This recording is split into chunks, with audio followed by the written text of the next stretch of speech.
Hi there, this is Tyler, and I am here playing with some friends of mine from the Gauntlet. One of the greatest groups you're ever going to find. If you watch much of my stuff, I play with them a great deal, and some of the best role players, some of the best people you're ever going to encounter. If you'd like to find the Gauntlet, we have a Twitter presence, we have a Facebook presence. You can find us at gauntlet-rpg.com. You will be glad. If you like to role play, you'll never find a better community for it. I'm playing in the middle of the day, which normally you see me at night. That's why it's sort of dark here on my screen. As day progresses, you'll see me more. But for right now, I'm a little bit in the shadows. And we're going to be playing, perhaps it's appropriate, SWvM versus Moonicorn, which is a game about space domination. It's about a galactic struggle between the forces of oppression represented by SWvM and the forces of liberation and freedom and joy and creativity, which is Moonicorn. And in between, we've got a whole set of other characters that could come around who are trying to make their way through the galaxy. Now, I want to start by saying a couple of things about our safety tools. We have the Gauntlet inclusivity policy, which really at its basic means that we're here to take care of each other. We're here to have fun, support each other. This is a place where we are friends at a table. And that, all that implies we are here to make sure that it's fun for everyone. We also have the X card on the table. If you have not seen that before, what it's there for is if something gets problematic, something gets a little too personal, something just isn't fun, it's destroying your fun, feel free to do something like this, put something in our chat, or even say, hey, Tyler, I think I want to X that. I may ask for a clarification, but we'll just take it back, we'll reframe, and we'll move forward. There's no questions asked, though, of course, if there's something that you feel like you need to get off your chest, we have our chat, we have our event page, we could take a moment here. Again, being friends at a table, we're here to make sure all of us feel comfortable and happy. So feel free to use those. They are here for you. We also have an open table policy. If you need a moment, you could say, excuse me, I'm going to stand up, just take a minute. That's perfectly fine. If you feel like this is getting too much for me and you need to leave, that is perfectly fine. But we're here to make sure it's all going to be a good time. Now, we have some fronts we're going to go over, and folks at home watching, this may or may not be the most exciting thing in the world, but you're going to get to see some world building. But the first thing we need to find out is kind of who our people are playing. So I'm going to ask, does anyone have a feel for want to play our SWvM? If no one minds, I wouldn't mind actually giving that a go. Excellent. So, Garwin, you will be taking SWvM. So, I'm going to go ahead and see. Does anybody feel really drawn to Moonicorn?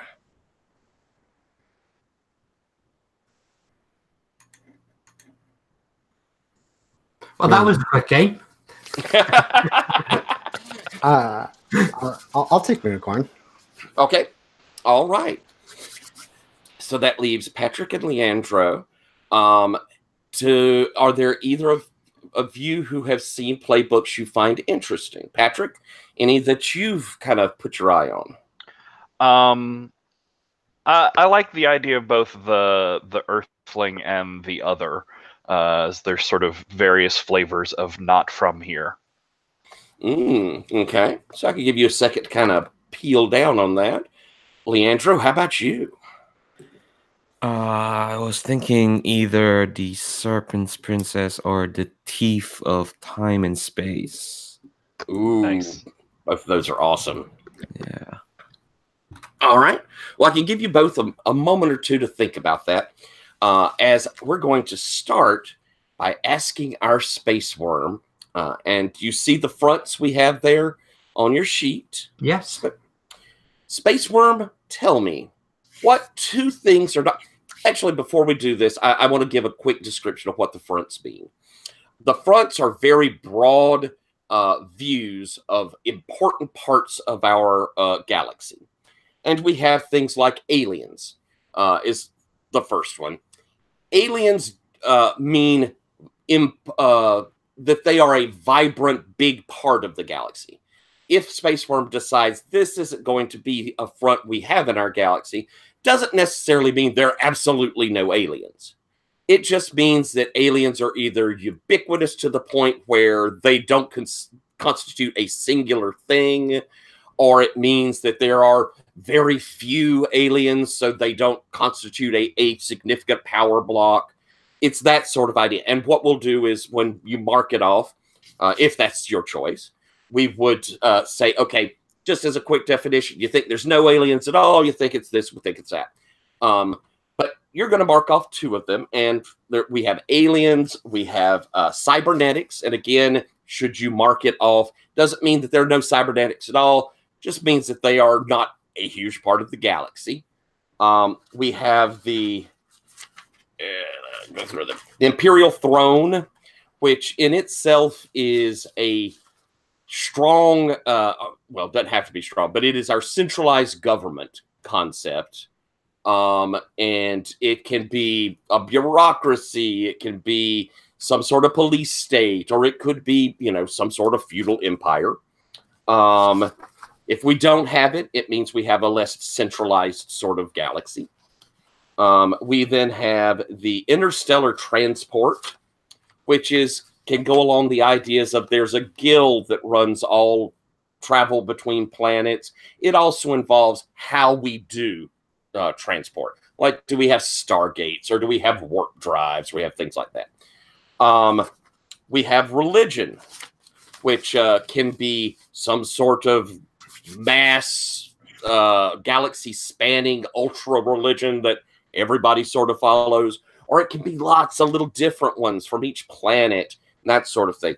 Again, any of these that we leave out, if we leave interstellar travel out, that doesn't necessarily mean we can't travel in between the stars. It just means it's not a big deal. And then we have secret police, which is that kind of... I see it often as like paramilitary type policing. It's separate from the Imperial Throne in the sense that it has a sort of independence. If we choose to leave it out, you know, then it would be falling to other things, or that sort of stuff just doesn't come up in our galaxy as much. And finally, the spice. And I like to describe it because it's a little bit different than the rest in that the spice is not, say, Dune spice per se. It is something that is important to the galaxy. Some item that the whole galaxy kind of needs to keep going. It could be a drug that's what keeps people able to not have their bone density decrease when they're out in space. It can be some sort of music that everyone sort of listens to, and no one quite, thinks to themselves, "Oh my goodness, if we didn't have the music, what would happen?" But it is something that should someone grab control of it, or should it disappear, everyone would know about it. It could be a fuel source. It's all these sort of things. But the concept is our spice will be something that keeps the galaxy rolling. All right? So, with that in mind, what do you think you want to leave out, Space Worm? I think I want to leave out cybernetics. Okay. And I think I would leave out the secret police. All right. Excellent. So, we're going to leave out cybernetics. Space Worm, do you think that means that there are no cybernetics at all? Or do you think it's just sort of low end and not a big part of our story? Well, one of the things I'm going to be choosing to have control over is aliens, and make aliens and diverse cultures a big part of the story. So okay. I think there may be certain cultures that have the cybernetics, but as a universal thing, it's not a big thing. All right. Cool. So, what two parts, factors of the galaxy do you have control over absolutely? I think I have control over aliens and the spice. And the spice. Cool. Which means that we're going to have the Imperial Throne out there open. We're going to have Interstellar Transport out there open. And we're going to have Religion out there open. And we're going to define them in just a little bit. We're going to start off by finding out a little bit about our aliens. Before we do that, though, I think I'm going to see, did we decide for certain, Patrick, what you were wanting to play for a playbook? It's difficult. They're actually both super cool. But I think with those choices and the interstellar travel being sort of out there in the middle, I'm going to go with the other. Maybe something from some other dimension or something that has to do with the travel. Excellent. And Leandro, what did you decide on? Have you decided? I think I'm leaning more towards the thief at the moment, mainly because the Serpent Princess is like the heir to Space Worm, and that whatever ideas I might have kind of depends on what our Space Worm is like. So for now, I'm leaning towards the thief. But if I hear more about what Space Worm is, something might coalesce in my mind. Okay, that's cool. So let's go with a touch so it's not quite so glary, but it's still glary. Sorry. So Space Worm. Let's talk a moment or two here about aliens. You have control and authority over aliens. Does this mean that our Space Worm is also an alien? I think the Space Worm is actually an Imperial. Originally a low-level scion of the Imperial throne, but very many steps removed from actually gaining the throne themselves. Okay. I like that. All right. And now, when we say aliens, the way this game kind of wants to deal with them is they're a little bit of a metaphor for people who are outside of the norm, is how Space Worm kind of likes to play with them. We have a kind of humanity that is the more populous. And so aliens often come up as those that are the minority, are sometimes treated poorly. That's the metaphor that the game kind of wants to play with, so we can explore that space with them. So I'm going to ask, how are aliens treated by the human majority? Very poorly. I see the human majority very much as an elder empire that's slowly in its final days. So you get little atrophies of all the alien states that it's absorbed, breaking off, and little bush wars going off between them. Oh, okay. So we're starting to see then that the aliens are moving out of the empire and trying to get their own independence. Yes. And the humans aren't liking that much. No, not at all. Okay. The Imperial throne is still very much trying to hold on to its holdings and its influence there. All right. How do the aliens feel about each other? I don't think they like each other much either. I think actually the authority that's been over them has been keeping what resentment and what factions there suppressed, and any sort of aggression between them suppressed. And as it's been failing, that's been breaking down as well. Okay, so traditionally they didn't interact or certainly didn't cooperate as like, we're different than humans, we're all going to band together. No, they were all individual, separate states. I'm thinking very much on the British Empire in India. So the way they moved in would be support one group against another, and then basically move in and take over both of them. Gotcha. Since you've taken control of aliens, how is it that you're in control of them? What did you come in and do to bring aliens all under your control? I moved in, and I work as the go-between between the different nations. Between the different nations that are breaking off. So it's the influence and the influence peddling, and basically SWvM in this instance is more a is not so much a tyrant, but more a trader. Someone who goes in and actually provides the resources they need that they can't get elsewhere and gains influence in that way.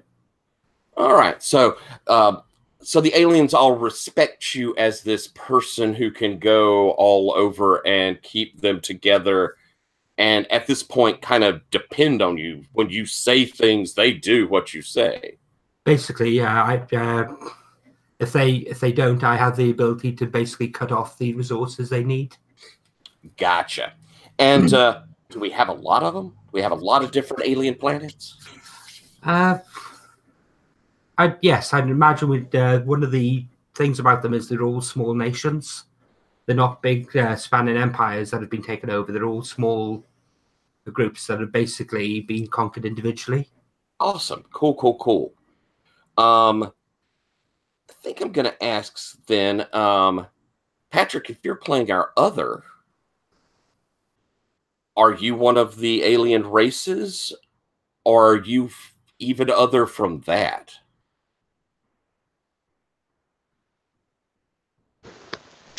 Let's see. Well, my home, the other world, is a place unlike this galaxy where things are different.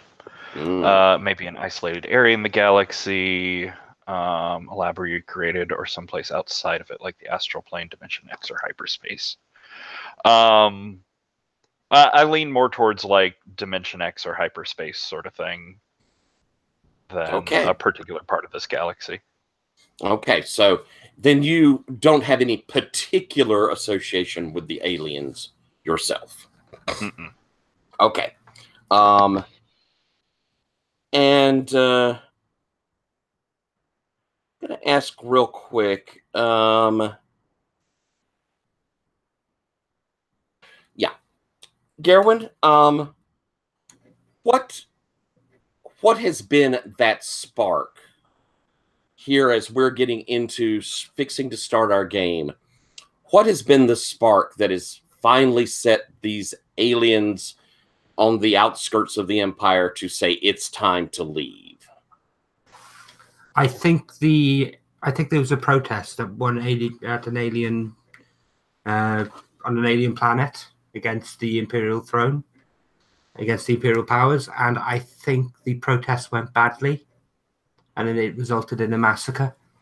And that's brought them all to saying we're leaving, and they've turned to you to say we need to get away from this empire. Effectively, yes. Cool. All right. I'm gonna pull off of aliens for a moment, and we're gonna scoot over and find out a little bit about the spice. What do you see? I'm sorry. You took spice. Yes. That's right. What is our spice? Is it a biological life? Is it communications, material culture, social culture, or transportation? I think the spice in this instance is a piece of psychic stone that allows you to communicate. If you're holding it, you can communicate with anyone you're speaking to. Oh, so it's a universal translator. Does it also talk across distances? Can it talk across interstellar space? Yes, it can talk anywhere within the galaxy at one point. It's how interstellar communication works, but it gets used up. Oh. So it's not the case of having the rock. Whatever energy is in the rock or in the gems basically fades over time. Neat. Okay, I like that. Does the spice also have some secondary effect? And you'll see, this is on page 288 if we wanted to look. They have, it can be, is it a cognitive enhancer, a psychic booster? Does it have psychoactive or revelatory powers like it gives prophecy? Is it capable of building time and bending time and space itself? Is it harmful for biological life? Is it a medicine, or is it a mutagen? Or is it none of these things? Is it just its communication capabilities that make it the spice? I think I think certain of the religions in the universe actually use it as a means to communicate with God. Basically, Gotcha.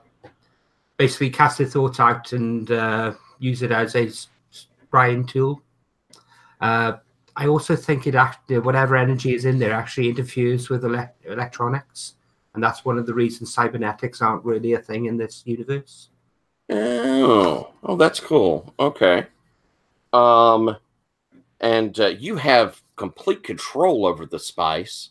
So, how is it that Space Worm has this control? Do you control production, or do you control did you somehow monopolize the trade on it? How did Space Worm gain control of spice? I think initially the control of the spice was actually given by Imperial Edict, and being part of the Imperial line, I managed to trade in on favors there to gain control over it. But the spice itself is actually held in one of these alien worlds. It's produced only on a single alien world. As a result of that, when everything has started falling apart, that world has fallen away. And one of the reasons that I've had to influence the other aliens is to protect that actual world itself. Excellent. I love it.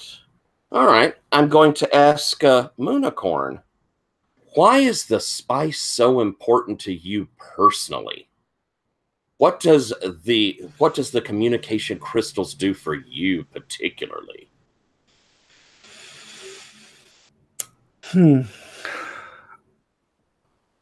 What does it do for me? I think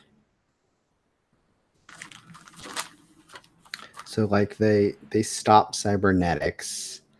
They allow communication. I think, and is this supposed to be something that's supposed to be like different than those things, or that I like those things in particular? It could be something different that it does for you, or it could be some aspect of those things that you use particularly well, or have an effect from how you use them.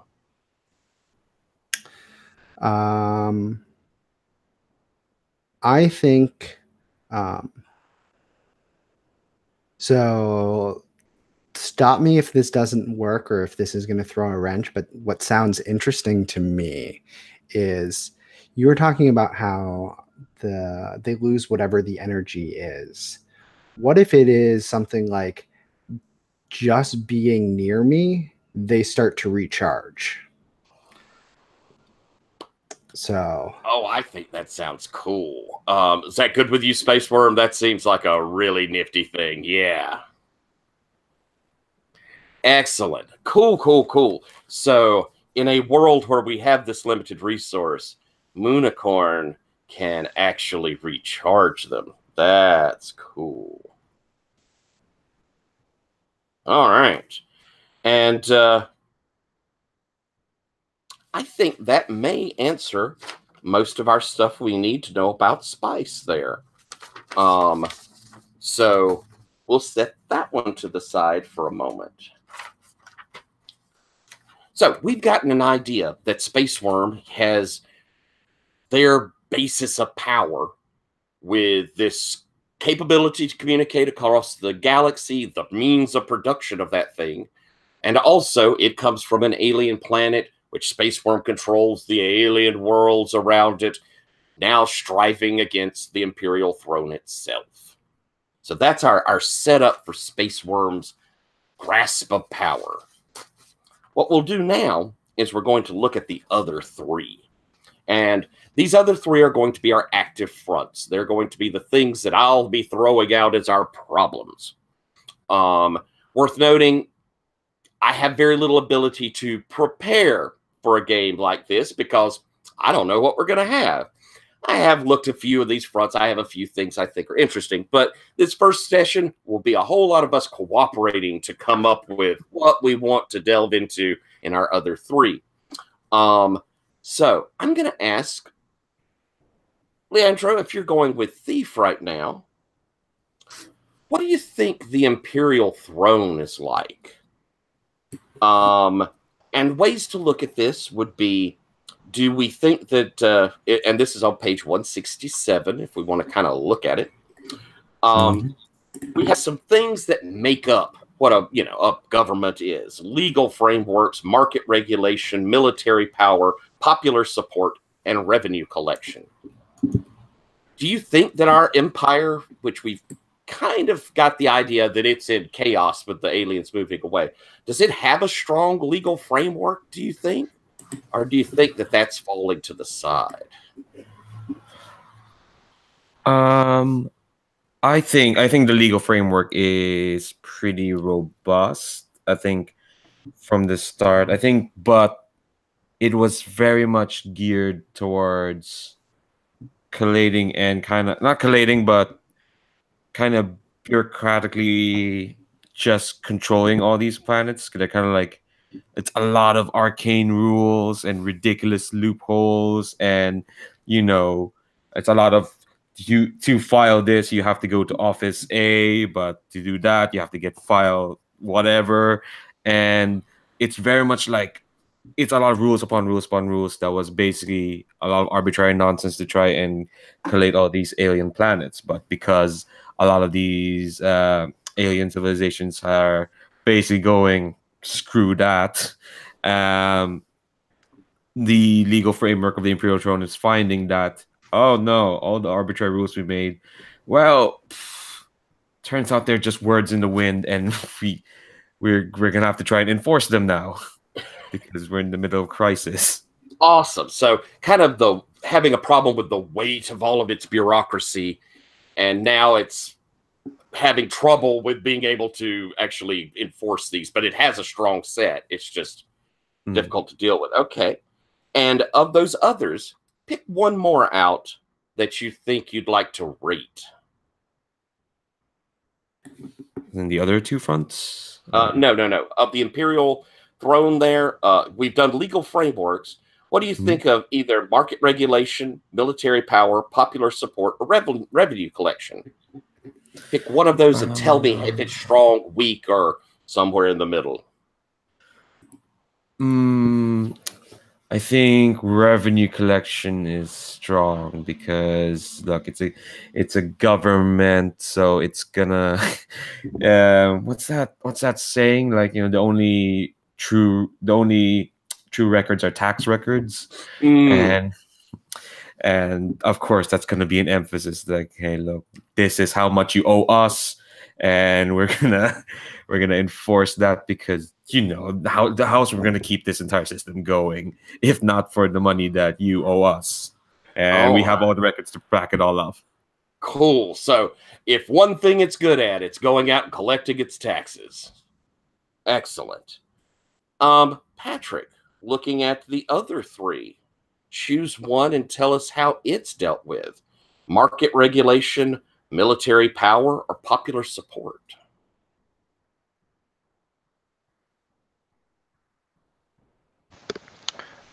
I'm sorry, this under which one? Imperial Throne 167. Sorry, I've been looking at trying to figure out my playbook. Oh, I don't blame you. That's fine.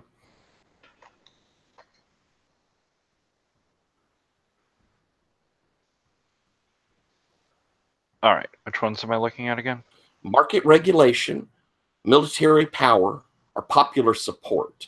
And you're defining how the Imperial Throne, does it have strong popular support, or has it gotten weak, or weak, stronger, average for one of those? I think market regulation is weak. Gotcha. So we have a very free market. Excellent. Which may be why Space Worm was able to take control of the most important resource in the galaxy, because of free markets there. So we have weak market regulation. Moonicorn, answer me this. Do we have a strong military power or popular support, or choose one of those and tell me weak, strong, or average?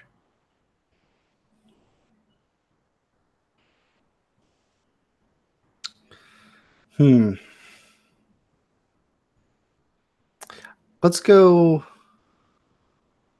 The vibe that I'm getting from like our thing is it's predominantly capitalistic run. So like I think military support is weak then. Like I think everything is being enforced via monetary and capitalistic things. So like we don't need a strong army, like because nobody has the resources to do what they need to do. Excellent. All right. So weak military power because everything's been handled through trade before now. Okay. Nature factor. All right. And so it comes to you, Space Worm. The Imperial Galaxy, or Imperial Throne, does it, outside of the aliens, enjoy popular support? Or is the popular support weak? Or is it just that the people go, well, you know, it's there? I think it's very much a class system. So for those within it, yes, it has support. But those on the outside, those on the far reaches, those in the periphery, no. All right. It's like you ask yourself, how could anyone support the Empire in Star Wars? But there are those who do, yeah. Okay, so the interior worlds that have been taken care of, it's fairly strong there. But as you get further out into the frontiers, it's grown weaker and weaker. Okay. So, before we move on, I'm going to, let's look here. Yes. I want to ask, I'll ask you, Leandro, first. Our Imperial Throne, does that mean there's actually an emperor? Or do we have like a governing body? Or what do you see as that actual government form at the top? I think it's very much like a council. I do think it's kind of like a council, sort of. You know, many hands make right work. I'm tossing a lot of sayings that I don't actually know. I'm sorry. But I think there is a symbolic throne. And I think the symbolic part is that this big council kind of seats around, and there's this throne in the middle. Well, not in the middle, but like at the head. And it's kind of always empty, kind of like to symbolize like we don't need like this might like, you know, we don't need a figurehead. We're all in this together, so to speak. But you know, if someone would claim that throne, it might symbolize something. Who knows? But as of now, it's like a council at the top. Gotcha. Excellent. Okay, that's cool. That's nice. So we have this concept that there was this emperor, or there, you know, is the throne itself, but it's now run purely by the council. Cool. Patrick, we've decided that the military is weak. So how is the military run? Our weak little military, is it run by the council? Or is it that each planet inside of the Empire has their own little force to protect things, and that's the only force there is? Yeah, I think it's that sort of decentralization. It's not that there's not a lot of military power out there in the universe, but much like the alien cultures, there aren't a lot of like unified blocks or strings that could pull on large masses of military strength. Excellent. So we have decentralized and independent. All right. And Moonicorn, we've talked about that we have this strong revenue collection that they do tax. Do they have tax collectors? Or do the people just, is it so ubiquitous and been a part of their lives that they've always they just automatically do it? Or how how do they manage to always be getting their tax revenue in?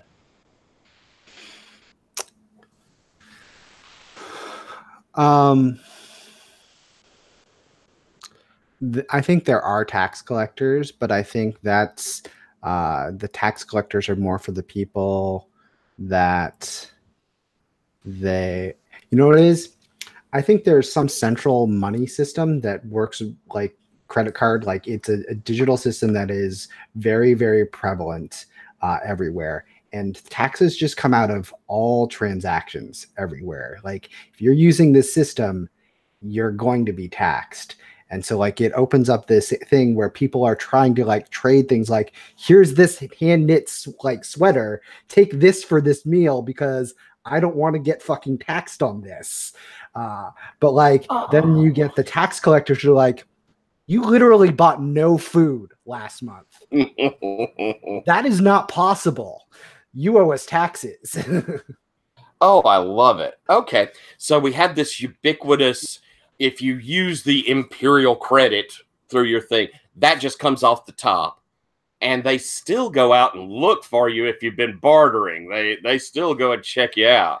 Yeah. It's got to be some like automated process which notifies like they're like almost like bounty hunters. It's sort of the like, hey, go look for this person. They haven't paid for food in the last month.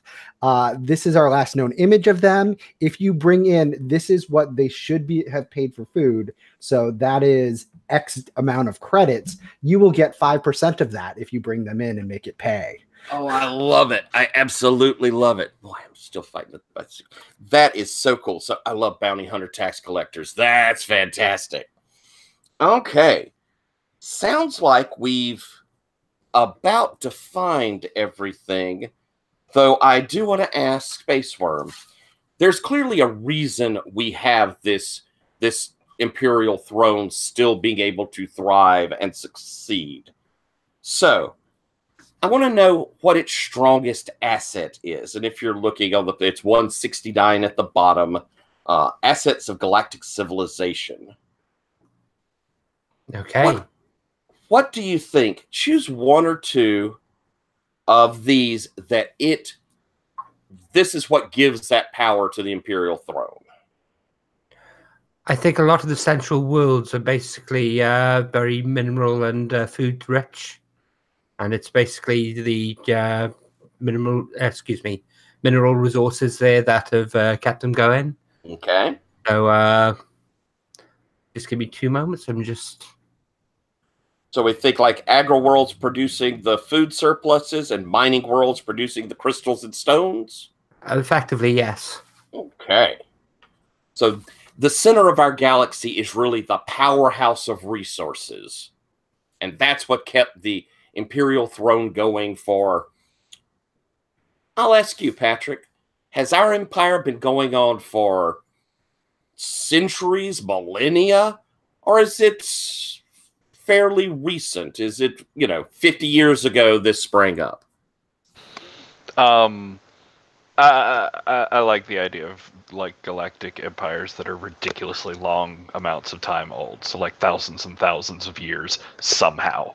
Gotcha. And of course the technology was much better back then. Oh yeah. It was all the lasers were better. It was amazing. New stuff never works as good. All right. So it sounds like we've got a pretty good idea of our imperial throne.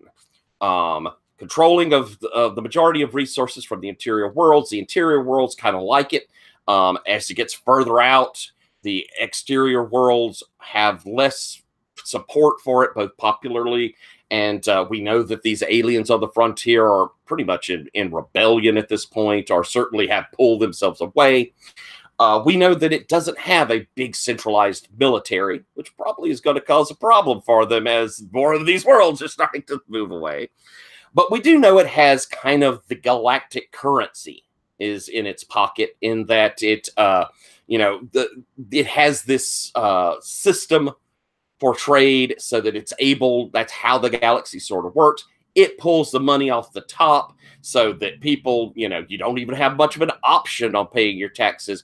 And if you do start trying to sneak around the system, then here comes the tax bounty hunters to come and say, hey, you've been selling your nerf herds to people for the wrong prices, we're going to go get our money. Okay. I like it. I like this Imperial Throne. So I'm going to, before we go on to the next front, Garwin, do you think you can tell us about your space worm? Would you like to describe, give the name and what your space worm is like? Are there any suggested naming schemes, or am I able to come up with anything? I think you could come up with anything, but they do have, I think they have some suggestions. And usually there is a title with them. If you look on there at the top, name and title, you'll see some of these are for things are like their holiness, their magnificence, your great and terrible eminence, those sorts of things. Okay. I think I'm going to keep the title very low key. I think I'm going to be Director Curzon. Excellent. All right. Sorry, Prince Director Curzon. Wonderful. All right. So, Your Highness, looking down, you'll see that for you, your main stat there is power on your playbook. And it is your only stat. It's the only one you're going to have to deal with. You will begin, when we start us off in the game, you're going to start in your place of power, meaning you will start with a +2 in power. It's a resource. You're going to see things you'll be able to use it for. Anytime you start a scene in your place of power, you'll go back up to +2. So we'll want to frame scenes kind of with you off and back on, or you could kind of wind down a little bit. And then you'll see underneath it, there are your moves, and you'll see command, consider, study. Everyone has different basic moves. At least everyone has a different suite. Some of these are crossed over. You'll have some of the same, but everybody has some different stuff. Then you're going to be choosing off to the right, or in my thing, off to the right. You'll see bonds, and that's very important for you, Space Worm. Once we've made sure, and it sounds like we've kind of nailed down what everybody else is playing, you're going to be deciding if the people that you're here with are treasure or just currency. So you'll think, is Moonicorn treasure or just currency? Is the other, when he describes himself, someone you treasure or just another piece of currency? And that's your ability. Once you choose that, you will be able to help someone, giving them a +1. But they can, you'll have the consequences can affect you. And then you'll notice your special moves, and you're going to pick one of those. Everybody will get to pick one of their special moves. And then I'm figuring when we get to the end of session 2, I'll let us pick our second one, and then we'll have those for the last 2. But so be looking over your special moves there. But would you like to tell us a little bit about your Space Worm? What he looks like, what they look like? Yes, I think in a world of normal humans, he stands out a bit. He's actually a half-breed. Although he comes from the Imperial line, his father was the Imperial line, but his mother was actually a princess from one of the alien worlds, and he's a child of those two worlds themselves. I see him with very pale green skin, as opposed to normal human skin tones. That instantly mark him as different and isolate him somewhat from the rest of the Imperial court. They are a prince of the Imperial court, but also a leader of business.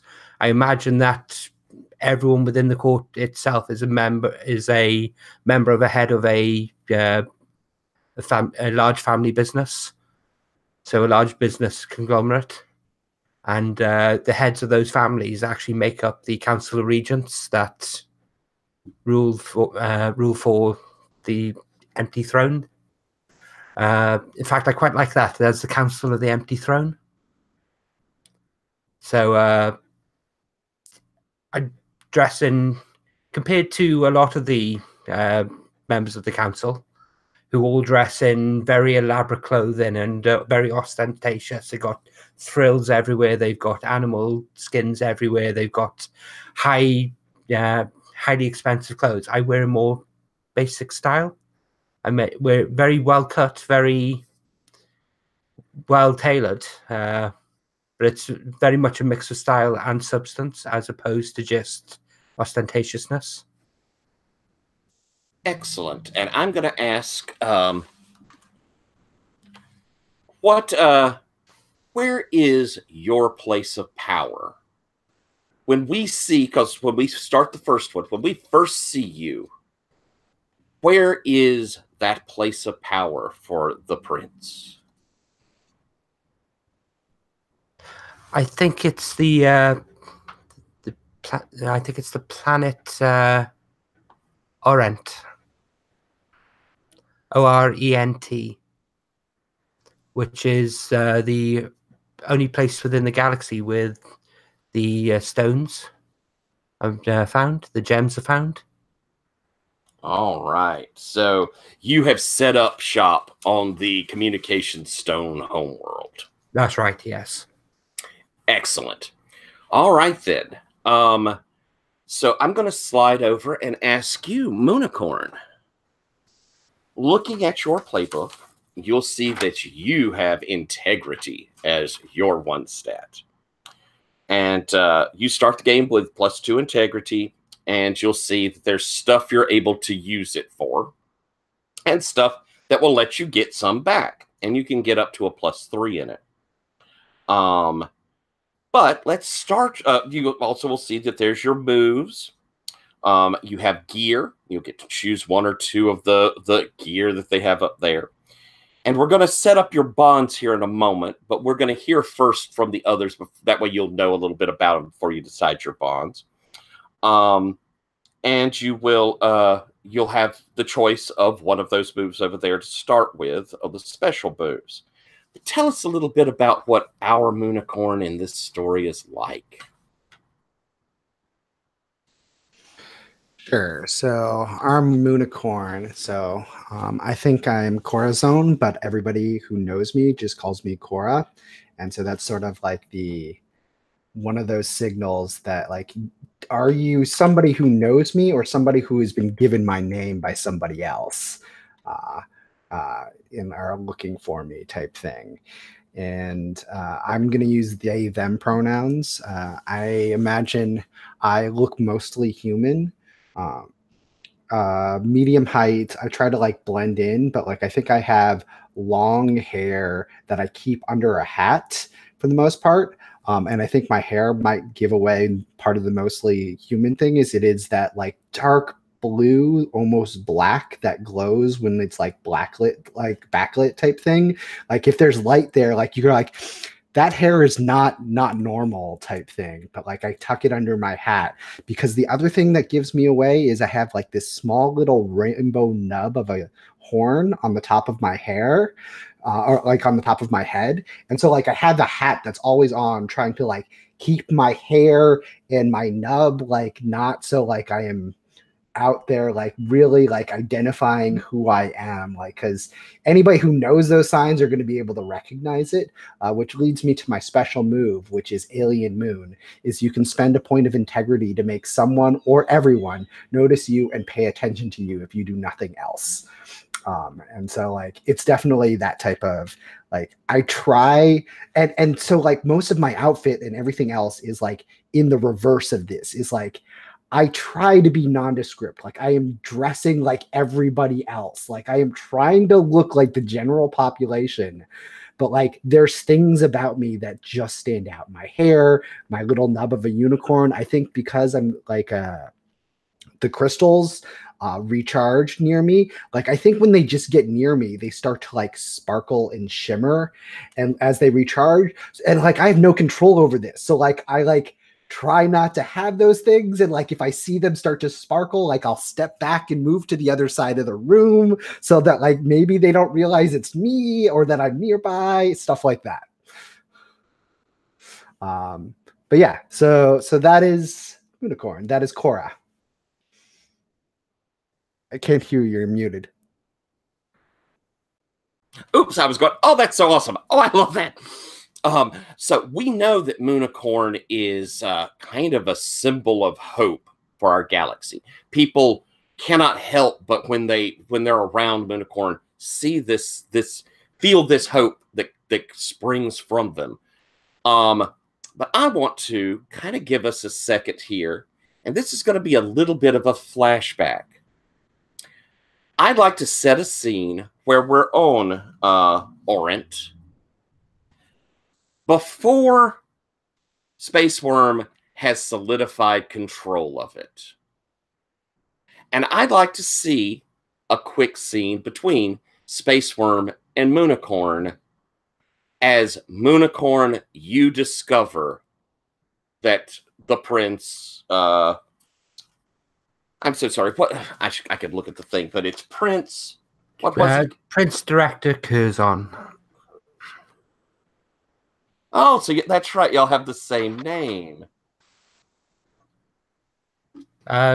Cora. Corazon and Curzon. So Curzon. Ooh. Okay. Yeah, there's going to be. I didn't actually notice that. So we have Corazon.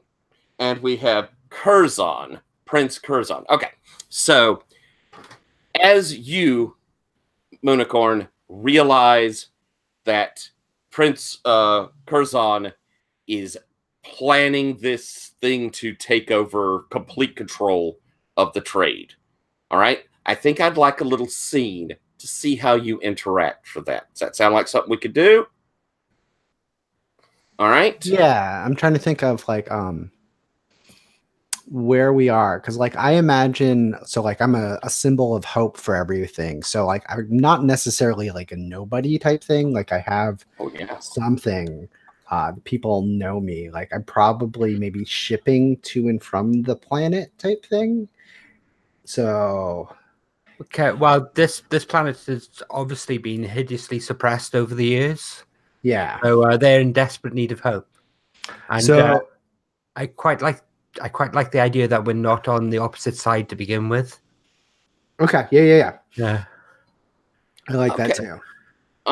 So how about as we're here at this planet, and it sounds like to me that Moonicorn, the moment you step on this planet, like the whole planet begins to sing. Yeah. Because the stones react to you and they're glowing, and we have that sort of vibration from them. Mm-hmm. So, and the people are, oh my, they're feeling it. So let's start that scene. Prince Curzon, as you've come onto the planet with Cora, you sense these stones acting in this way. What do you do? What do you say? I told you this would happen. This is a sign. This is important. Look at these people. They have been oppressed over the years. They have been trodden under the heel of the imperial throne. They have been exploited and had everything taken from them. These people need to strike back. These people need their freedom. I've asked you to come here to see this. Will you help me in this cause? Will you help me give these people what they need? Will you help me free them from the yoke of a tyrant? Yeah, and I think like as you say that, like there's definitely like the hero shot of me like standing there and like moving my, like the hat is off and like moving the hair that like glows in the sunlight, blue in the sunlight, as I look over and like am surveying the thing, like the scene and all the people, and I'm like, are you a director at this point? Are you High Prince? I am a prince. Yes, I've been given control over the trading part of the planet itself. So Question then, because you want us to be on the same side, like, are we friends beforehand, or is this like, or do I just know you as Highness Prince Director Kurzma? I think I've deliberately sought you out and sought to build a friendship there. So okay, but we're not. But it's not like we were friends from before, and like I would call you something different than Prince Director Curzon. No, I like that. I do like that. Okay. Then so think of a nickname for me. Think of a private name that we actually had. Are you what sort of character is Moonicorn in this? Are you a revolutionary? Are you a fighter? Are you a symbol? Are you someone who basically leads from the front? Are you do encourage others? I think the thing that I'm looking for is not somebody who wants to lead like a war or anything, but it's more of like how I imagine the revolution to go is people seceding from the empire and becoming their own independent things, where people will set up their own economies. And it's like those tax collectors come and they're like, look, nobody on the entire planet has paid taxes because we are off your fucking economy type thing. Like that's like how I see Cora like inspiring the revolution. So you're an inspirational leader. Yeah. And so like maybe I help communicate people, like, because like, and this is sort of like what I was thinking of from like recharging the stones is like, if we can't get the thing that dominates the market, how do we reuse what we already have? I have a scene in mind. Okay. I have a scene. I'm gonna assume that I'm actually the planetary governor here. I've been granted it by the imperial title. These people will not. These people are afraid. They will not stand up to their imperial masters. I don't seek to crush them. I wish them only the best, but they must seize it themselves. I can only lead so far. At a time, after a time, I must be followed. Would you speak to them? They are gathering in the square at the presidential palace tonight. Would you speak to them there? Would you sing to them of what it is to be a free man? Would you sing to them of what it is to take their destiny in their own hands? How do you react? Yeah, and so like I nod and I think I like look at you and I'm like,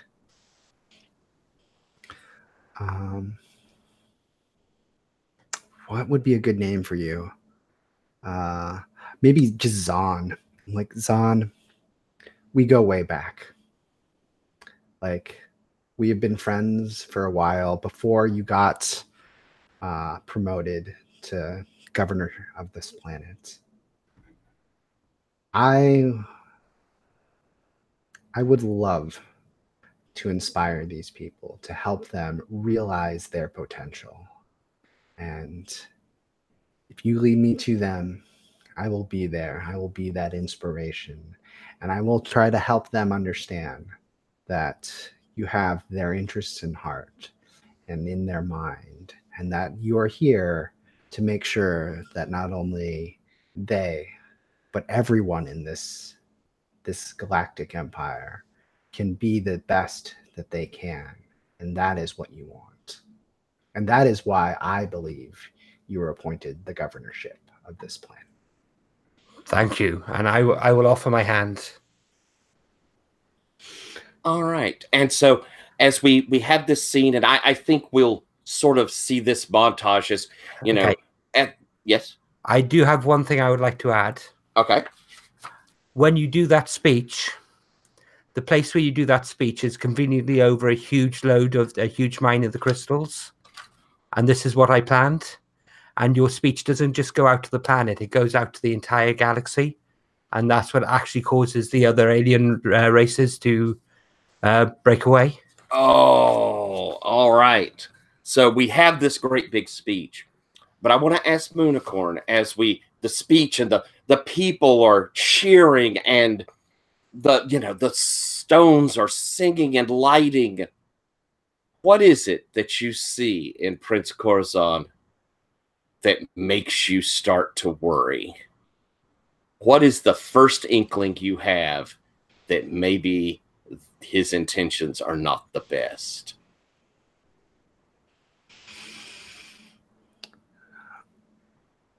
I think it has something to do with the stones and like when everything is being broadcast. It's sort of the like there's that moment when I realize how far this speech is reaching out, and I look over to Curzon and I see, and it's not like maybe it's just something like a smile or a look that knows like, yes, this is going to plan like I wanted. And it's sort of like, it's not necessarily like I wouldn't have done the speech to the entire Galactic Empire, but that you didn't tell me that's what was going on. Beautiful.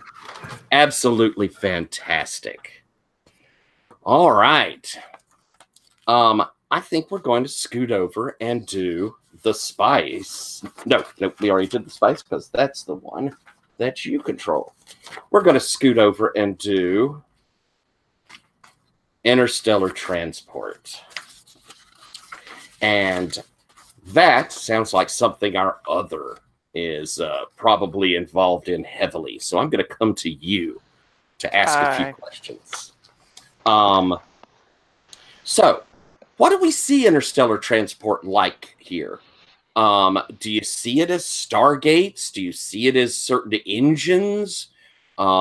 Is it some sort of wormholes that requires a guild? What do you think the interstellar transport looks like? I like a hyperdrive setup. Cool. All right. So we have hyperdrives. And anyone wanting to look, this is 191. That's where that front's located. Johnstone, which, by the way, Johnstone, I love this game. Johnstone did something different, which is this quick play we're doing, which I wish every single game designer would do. It's such a cool idea. So we have hyperdrives. Is this knowledge of the hyperdrives, is it something that like every planet has the ability to do? Or is it something that only certain companies have?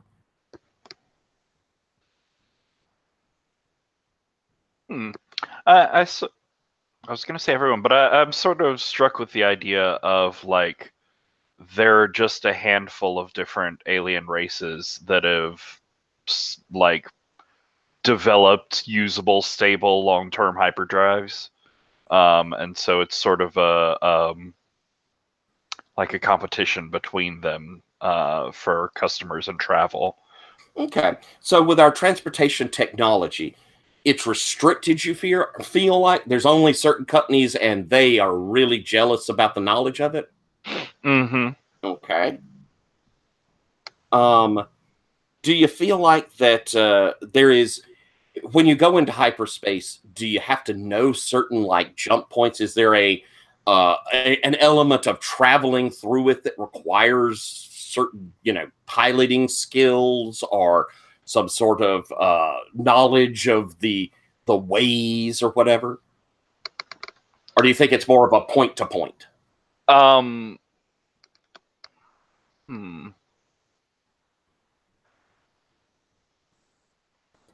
Yeah, I think it's more about like the engines and sensors that go along with the hyperdrives, like the ability to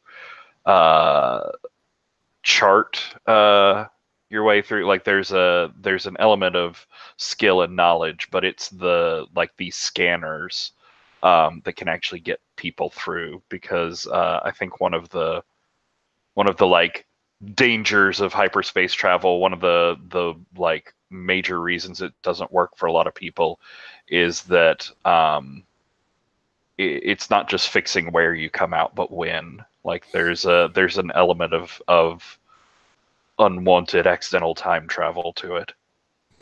Gotcha. So it can take longer. The same trip can take longer for some folks and shorter time for some. Does it actually to the point of you can arrive before you left? Yeah. Oh wow. Okay. So that's pretty cool.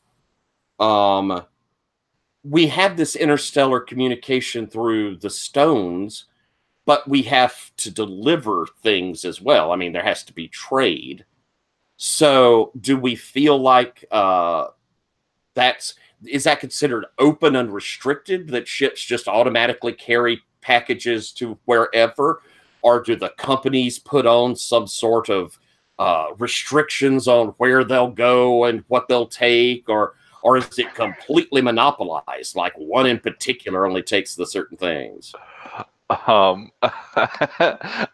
think it's like a cross between competing airlines and competing package delivery companies for these different alien races that have the hyperspace. Okay, I got you. So competition in that restricted form. Mm-hmm. Okay. And policing these things. Do the companies do it themselves? Do each planet kind of control where the jump out is? We've established that, like, the Imperial Throne doesn't have any military that does this. So how is the lanes policed? I think the travel delivery companies, they generally have their own internal military forces, and I think given their like spread networks, they're probably some of the stronger military forces like out there in the galaxy. Oh, I like that. I like that. So we have like these transports that are also armed and more than capable of defending themselves, sort of things. Mm-hmm. Oh, I like that. Okay. So we're going to say that is also on that restricted idea that the companies maintain that. All right. Well, that's super cool. So I'm going to ask a question to you, Moonicorn. What do you dislike about traveling between the stars? What is it that every time you make one of these trips, it bothers you?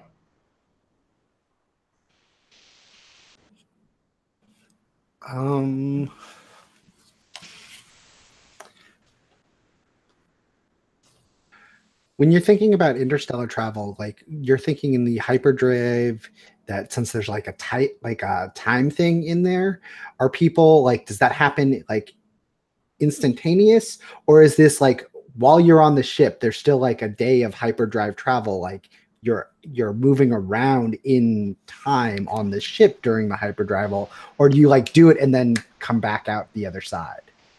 I like that like time of travel feel. I like the element of going into another space, another dimension, which is where I'm from, and spending time there before you come out. Awesome. All right. So then I think what it is during any of like the interdimensional travel, I just feel like super like nauseous, and I think I have like hallucinations, both auditory and visual, of things going around. So like during all of those travels, I'm just locked in my room trying to take sedatives to like sleep it off and like do things. Like if we have 2 weeks in hyper travel, I'm like fucking miserable. Like I do not want to be there. Like I'm like, no, just leave me alone. Like like I don't want to do any of this stuff. Excellent. Can Okay. I just ask, is that a situation unique to Moonicorn, or does that happen to everyone to different extents? Ooh, I kind of like the idea that maybe it's not completely unique to me. Like that other people may have some other things like it, but like I suffer it way more. Like everyone's like, oh yeah, hyperdrive sickness. Yeah, people get that. And I'm like, no, you do not fucking understand how much I get this. All right, cool. I like that. So particularly sensitive to this hyper sickness. Excellent. And Leandro, did you? First, I'm going to ask: have you decided? We've heard a little bit about Space Worm. Have you decided which playbook you're going to take? Yeah, I've settled on the Thief. Thief of Space and Time. All right. Mhm. So I'm going to ask you: who are unable to travel between the stars? Or is there a class or a race or a type of people who just cannot travel? And if so, why? Is it because of restrictions or is it biological? Who can't travel through hyperspace? I think there is like an underclass people who can't travel. I don't think it's biological.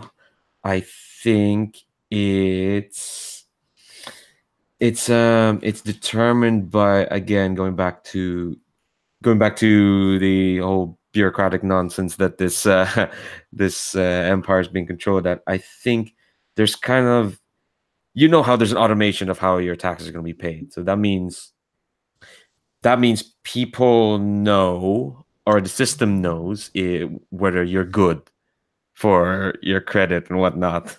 So some people, they get preference over travel because they pay their taxes. They're good for their finances. And some people, maybe they don't get priority, or they don't get, discounted rates or whatnot. And maybe there's some people who just, they just need to pay their taxes before they can travel. I got you. So do that. There's an element of, if you're a debtor, you don't get to just jump planet. But there's also that kind of, if you're not of the upper class, you also get so pushed down in priority that it's practically impossible, sort of thing. Yeah. Oh, yeah, exactly. I like it. I like it. We're going to hear about you in just a moment there, Thief of Space and Time. But I'd like to know, are you on the list that doesn't get to travel?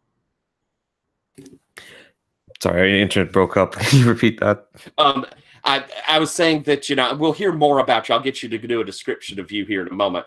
But I'm interested to know, is the Thief of Space and Time someone who's on the list to not be able to fly? She's on several lists, and that's kind of all the lists that she'd rather not be on. That's probably a low priority one. Excellent. Cool.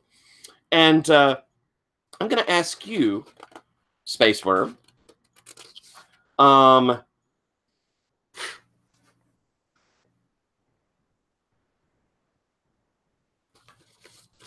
you've probably, you've traveled a lot and would be someone with very high priority to be able to go around places.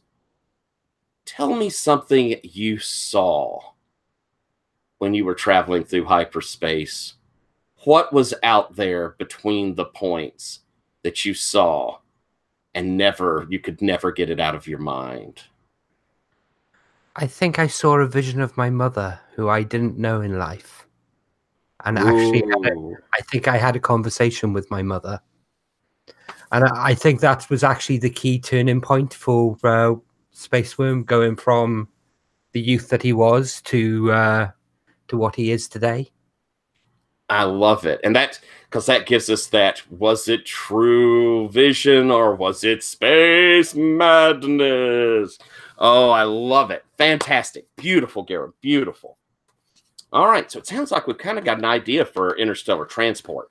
Again, this is one of the fronts that's out there for everybody to interact with. It's not under Space Worm's control yet, and it has multiple companies that do it, but it's still a fairly small amount of them, and they are very jealous of how they of the technology to do the hyperspace jumps.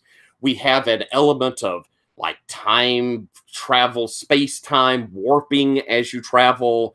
Inside of the hyperlanes, time continues along, and we've got a feeling there's something out there. It causes certain people to have a sickness, seeing things.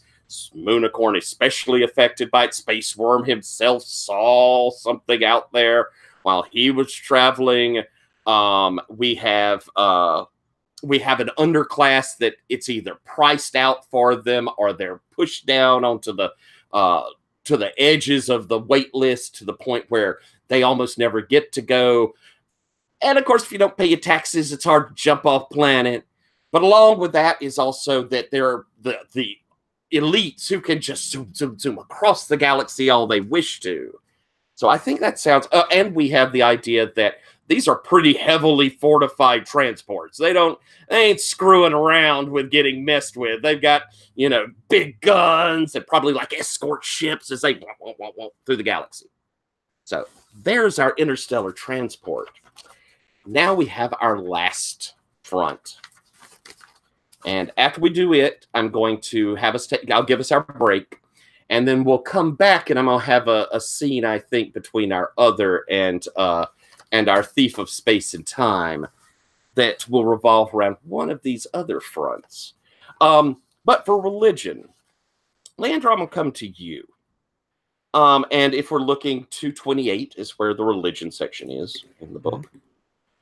What sort of religions do we have in our galaxy? Do we have one monolithic sort of religion that emanates, say, from the Empire? Or are there lots of different religions? Is it planet by planet? What do you see for that? I think there's a list of approved religions, and because we're in a kind of a diverse system. Obviously, there's a lot of religions out there, but kind of like if you want like recognition as, you know, as an organized faith or whatnot, you do have to petition the council of the empty throne, to petition the bureaucracy to, like, you know, get proper funding and recognition. So there's a vetting program of what is a proper religion or what not, or what isn't. So I think there's multiple religions, but okay, you know, some religions are more religious than others. Do you think that, you know, rather than it going through the, say, imperial throne, do you think there's like a second pillar of our galactic world that is the what is it? The word council, right? That sort of mirrors the imperial throne, that approves what religions are acceptable. Yeah, yes, I think this to be separate from, not separate, but yeah, it's a second pillar. Determine a name for them later. That's awesome. Okay, so they have to petition through this organization to be accepted. Does it?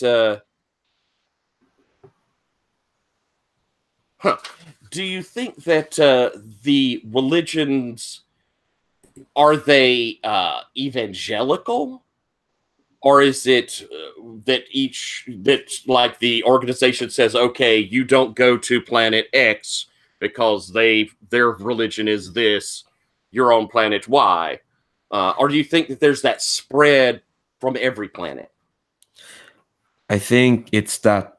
I think it is very much like organizing it, yeah, by planet. Yeah, you stay in this and whatnot. And I think if you want to spread, that's another petition and probably another, you know, donation of some sort. Or so I think that's why this whole system is set up. So like, you all don't go fighting over each other over which god is real, whatnot. You stay in your little pens, and if you want to spread, you're gonna have to fill out a bunch of forms. Can I suggest something? Sure. Love the idea of like the planet has like religion, if like a religion for the planet, and like if you are living on that planet, you have to be like of that religion type thing. But this like, because we have such a capitalistic like economy type thing, this creates the opportunity for like satellites that orbit the planet for all these different little religions that like I am living there on that satellite, even though like I go to this planet all the time because that's where my husband is down on the planet, but we don't have the same religion. But I have to live up on that satellite. Oh, I love it. Do you like that, Leandro? That's brilliant. I think so too. That is so cool. Then I'm going to ask Leandra, what does the council do if someone brings up an outlaw religion or starts encroaching on another religion's planet? Let's see. We've established the military is weak, but now that's the Imperial Throne's. Oh, that's the Imperial Throne. Right? Religion's something else. Right. Yeah. We could have a whole, the religious armies could be out there. Yeah. Yeah. I kind of like the idea of how people say that the Vatican Guard is actually one of the most highly trained special forces in the world. I kind of like the idea of this religious group having their own Vatican Guard, complete with a ridiculous outfit that is completely outdated and probably should have been updated a lot, centuries ago. But yeah, I think this religious group have like their own cadre of winter soldiers, basically. I love it. Yeah. And they go down and violently suppress these religions? I mean, is that what happens to an outlaw religion or a cult? They're not that unsubtle, but I think you can tell when like a religion kind of suddenly collapses on its feet, or like a group suddenly like gets cut off the knees, but just suddenly, like, funding dries up, some key people disappear. They're not gonna like blow up an entire building. They're just gonna like make sure this organization can't function anymore. Oh, they're gonna audit them effectively. They're gonna send them. I like it. So lots of undercutting and just destroying support for until it wastes away. Ooh, I like that. Moonicorn, what do you think the secrets that religious authority keeps are? What is a secret that Moonicorn... Actually, this will be more for the player. What secret does that council keep from the population? What secret do they keep?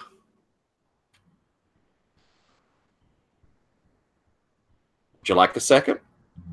Yeah, I'm trying to think of like what would be like so like if they are, I'm just gonna talk out loud okay. as I'm thinking about this. So like if they control and regulate what religions are valid according to them, since they're the ones in control of it. I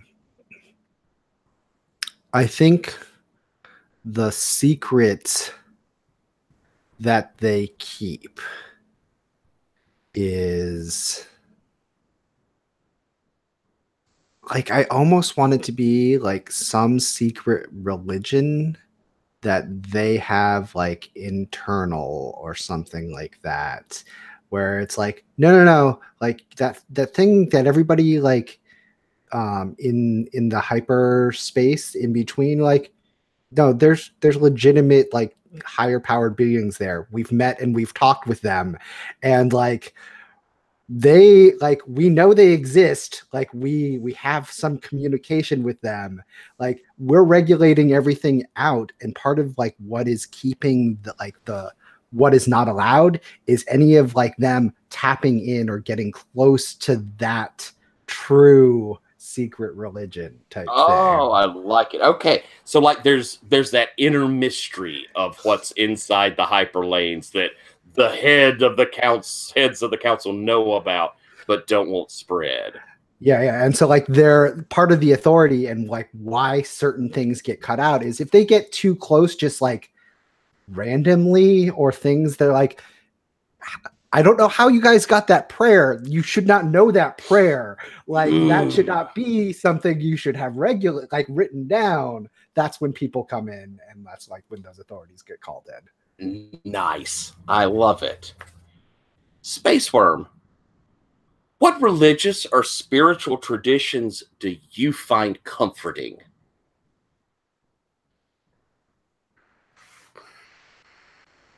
I think, in contrast to everyone else, I think Space Worm in this instance is atheist.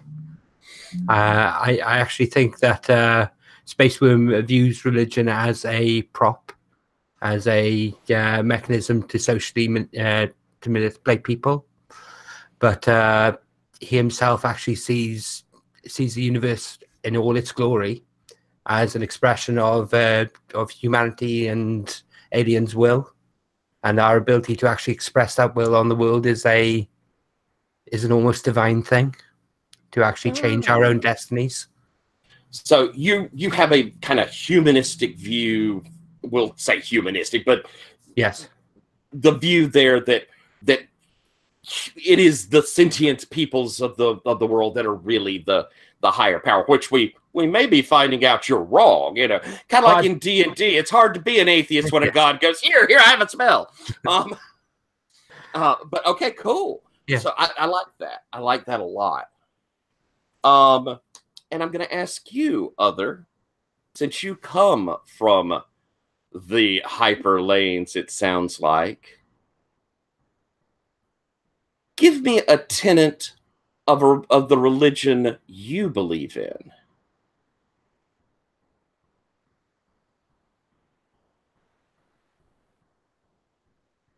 Or do you think that, you know, they're not gods?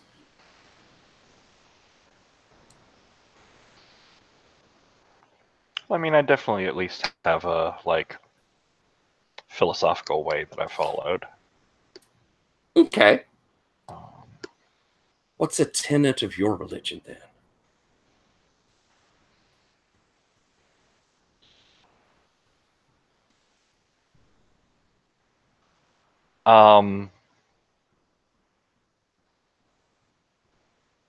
Just going with, because my stats are alien, curious, and wild, so sort of like curious. I think it's that like exploring, like finding new places, finding new things, and sort of fitting them into the view of the universe. Oh, I like that. And with hyperspace touching everywhere, that's a really nice. The idea is that you go out, you see. Mm-hmm. Oh, I love it. Fantastic. So it sounds like we've set up our religion, which I love our concept. We've got this council of religious primarchs who come together and are kind of picky on who they let come up with other religions. Not only that, they have the inner mysteries that they know that even though they're head of this religion, there's something above it, something beyond it. They're not telling their followers that. We know that it might have something to do with the hyperspace. They have a secret police force of their own, basically, that goes in and undermines and costs out and denigrates to the point of getting rid of cults that spring up, especially ones that might be close to that secret mystery. And our other, coming from that space, it has a view of you should go forth, see, encounter. Sounds good? Sounds like our religion. All right. So I think we're going to take a few minutes. It's 18 till, so let's take 8 minutes. Come back at 10 till. I'm going to do a little bit between Thief and Other, and then we'll get into game. See y'all in a few.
I'm really enjoying everything so far. Cool. I love this game. I think it's so much fun.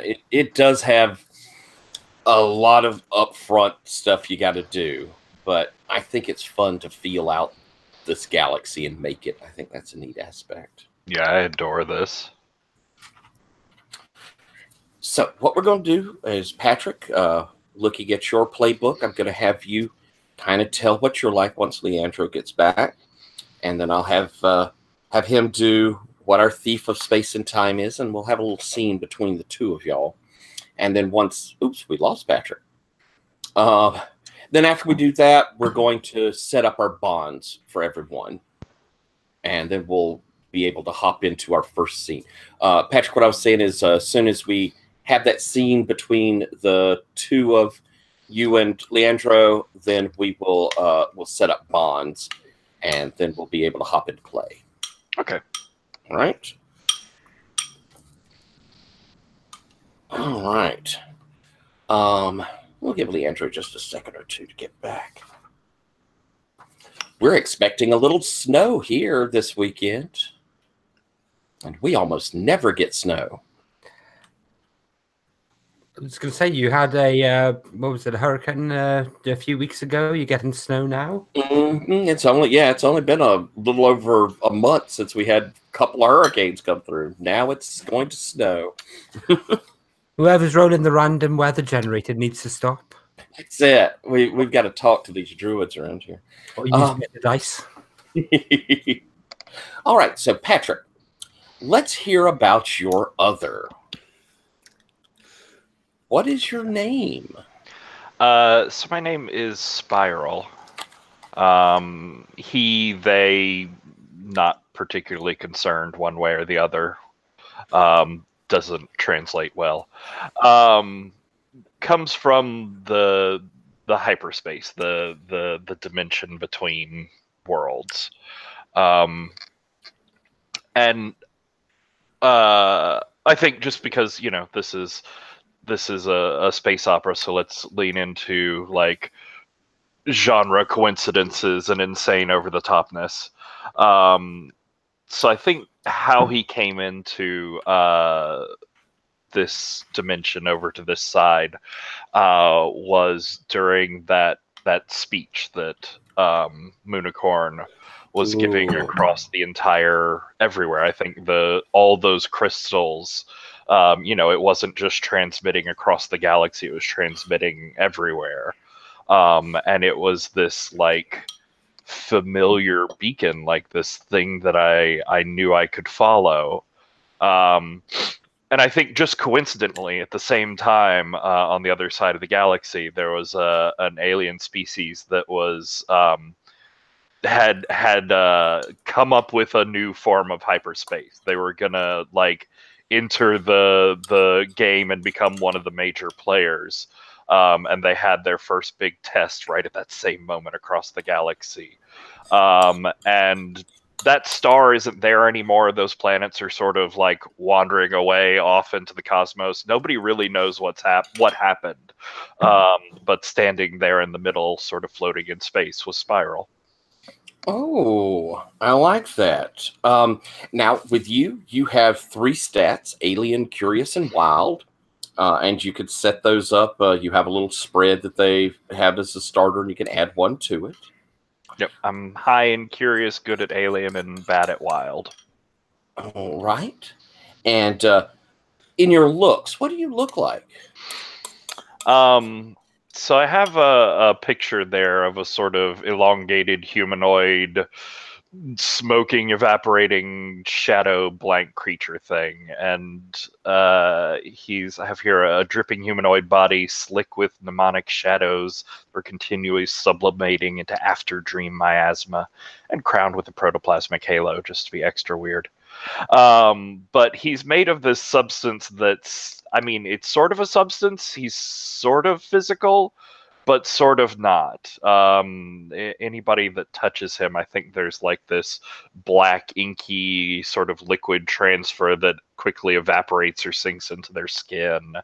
And that liquid or like being in that sort of rising mist around him too much can start to connect people to the hyperspace dimension, I think could start to like trigger those sorts of visions and voices and weird things that happen. Awesome. In your other world, we've talked about it's the hyperspace. But there's something here in this galaxy that makes you feel at home. And you'll see there's a list of those, warm, direct sunlight, making love, immersed in liquid. Yeah, it's none of those nice things. It's in total darkness. Total darkness, you feel at home. And for my special move, I took Oceans Tell You Their Secrets. And when I'm in total darkness with someone, I can ask them a question. Oh, that's nice. Very cool. Secrets and hidden things and whatnot.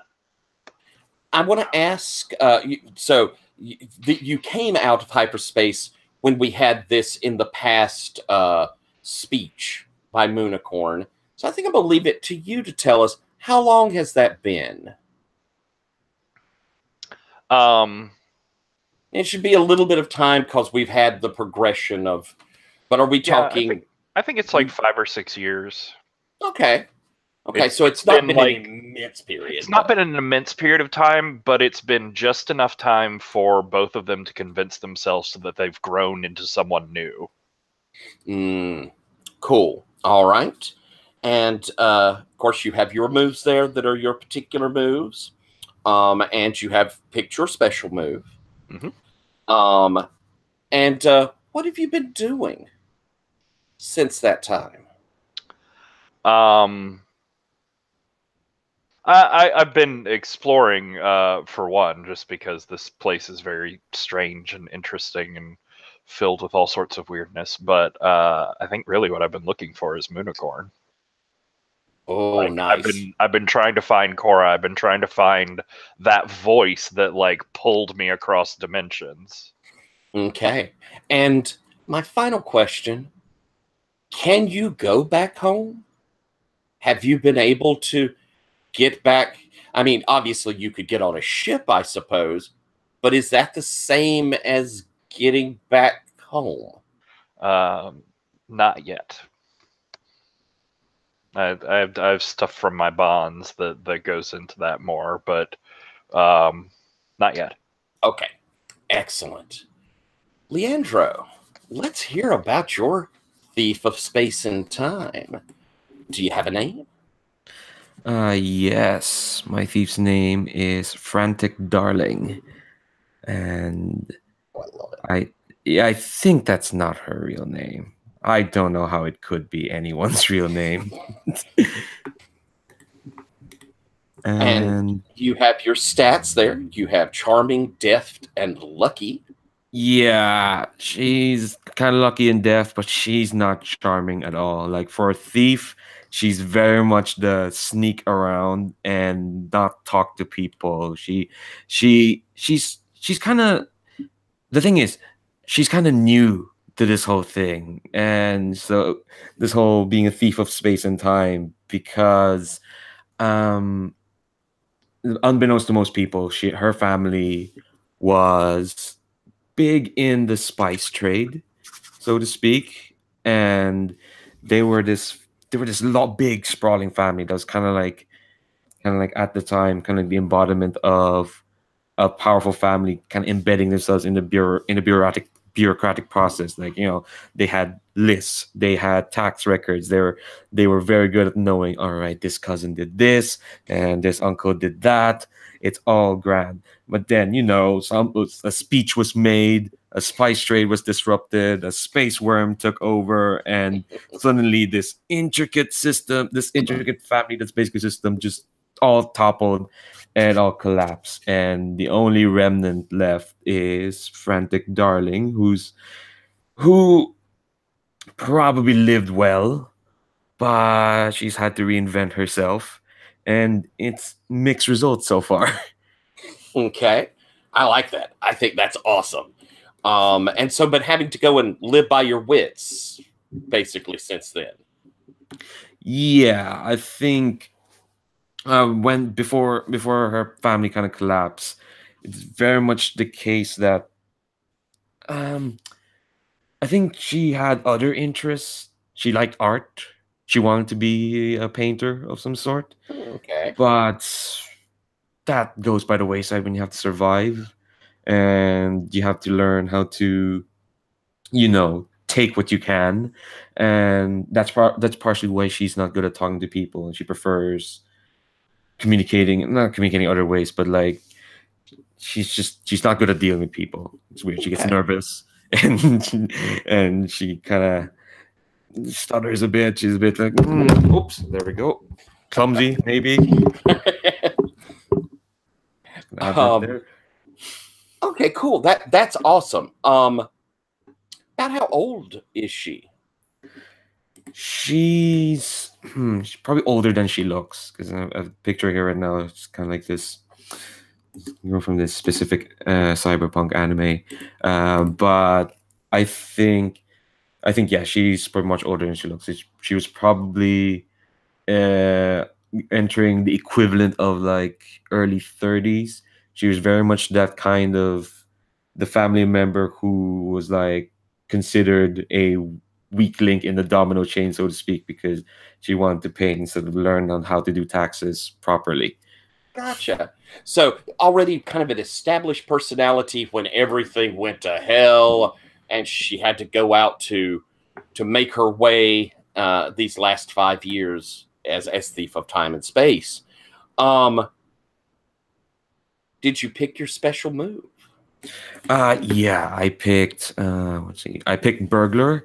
So when I bypass obstacles meant to keep me in and out, I roll deft, and then determines if I get in or out. Excellent. And do you happen to have that gear? Have you picked your gear? Yeah. Adventuring gear is kind of like a magnetic grappling hook. So basically, it shoots out a disc that attaches to wherever it's shot at, and then it pulls her along. The sci-fi gadget is a sonic screwdriver, but it's not an omni-tool magic wand. It is literally just a stick that produces sonic. It just produces sonic sound waves. It might be able to jostle a lock, but not an electronic one, because it's not a supercomputer. It's just a stick that produces sound. And their weapon is what's called a gravitational beam emitter. It's just a big, boxy, loud pistol that's completely inappropriate for sneaking, but it's the only weapon she has right now at the moment. And it's concealable, but it's a last resort sort of weapon because it makes a very loud bang when she shoots it off. Excellent. All right. And I'm guessing you've been going kind of throughout the galaxy making your way. So do you travel a bunch? Yeah, I think she's kind of forced to travel quite a bit because she doesn't have many places to stay at the moment. She's kind of like she's in the middle. She's kind of just at the start of building up this persona of being a thief of space and time, so to speak. So the name Frantic Darling isn't known that much, but yeah, I think she's kind of forcing herself to travel to try and make a name for herself. And we talked about that maybe you have some difficulties if you go in under, like whatever your real name was, or if people know when you're getting on board the transport. Is it something when you get in, do you stow away, or do you try to talk your way through, or do you bribe? How do you manage transport? It is a case of stowing away because she knows her credit value is junk, and again, she'd rather not deal with people. She'd just sneak into probably the more unprotected parts of a spaceship, and that the whole hyperdrive, not just, it might affect her just a bit more than she probably like, but it's necessary. It's just something she has to do to travel and survive. All right. Then I think I'm going to set us up a scene here where we're traveling, you're traveling, and you've stowed away. You're in, I think we're going to kind of place you in more of a cargo area of this transport. Spiral, what are you looking for down in the hold of this transport? Why have you gone down there beyond where the cabins are and the staterooms and all of that? I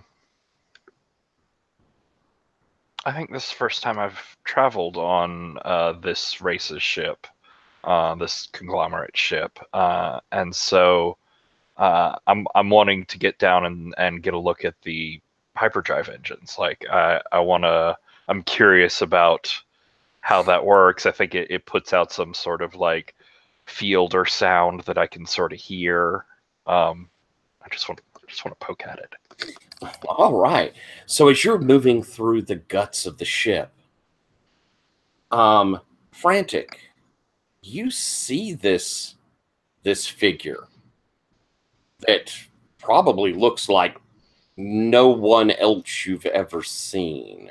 I mean, I don't want to say creepy shadow demon because it puts words in your head, but sort of creepy shadow demon. What do you do?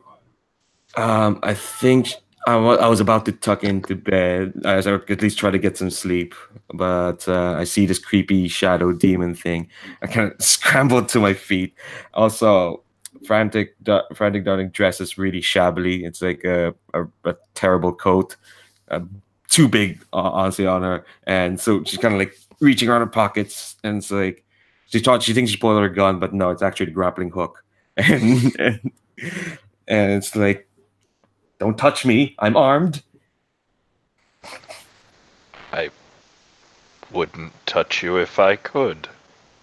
Good. Don't. Bad things will happen. People seem very concerned about the bad things that might happen. But yeah, I don't want bad things to happen to me. They're bad. They're things. Yeah, but if I want things to happen to me, I'd rather they be good things. And she realized she has a grappling hook, and it's like, anyway, you're talking, and you don't seem to want bad things to happen to me. What are you doing here? Do you know how to get into the hyperdrive engine? Yeah, but good. What? Oh God! Oh no! You will come with me. We'll go into the hyperdrive engine. I don't have a choice, do I? I suppose that depends on your philosophical outlook on the future. Hold on. No, wait, hold on. Did you just threaten me? Is that what it is? You could just say that, you know. No, I'm simply pointing out that in some futures we go into the hyperdrive engine and have a lovely time looking over its complex mechanics and subtle harmonics. And in some universes, the ship flies into a black hole in 5 minutes and you're never heard from again. There are many futures. Oh my God. I just heard black hole and you're... Oh my God. Okay. All right. Okay. You said it was this way. Yeah, but like, but do you see those alarms and the tripwires there, and like, you know, the deadlocks and all that? You're a creepy shadow demon thing. I don't think that's gonna phase you, but you probably wouldn't want to raise a ruckus. I'll take care of that. That's very useful of you. Thank you. Why don't we have you roll your burglar then? This sounds like we could put dice on the table. Isn't that crazy? Oh my God. So you'll be rolling with your deftness there. Mm-hmm. Oops. Press the wrong button there. That's a 10. Oh. Thank Christ. So name a time and place, you're there. If something already happened, you could see it, but not change it. Yeah, so that'd be the hyperdrive room with my new friend as soon as possible. And so you work through the security measures they have there, and the door opens into this room. I'm going to ask you, Spiral, what does the hyperspace engine look like? I think this one's all like crystals and lights and refracted beams and crazy shit. Are the crystals similar to the communication crystals? I Are mean, they different? superficially, I think the communication crystals are, like we talked about them being rare, so I think probably not like building hyperdrive engines out of them, but maybe it's something like these are like artificial crystals, like they're cubic zirconiums instead of diamonds. They're built to utilize some of the useful functions of the crystals, but not as complex or subtle as the natural ones. All right, so you're in there and you're looking it over, Spiral. Is there anything you're wanting to do, or are you just observing? Let me look at my moves and see if there's anything that the playbook thinks I should be doing. Could ask the other world.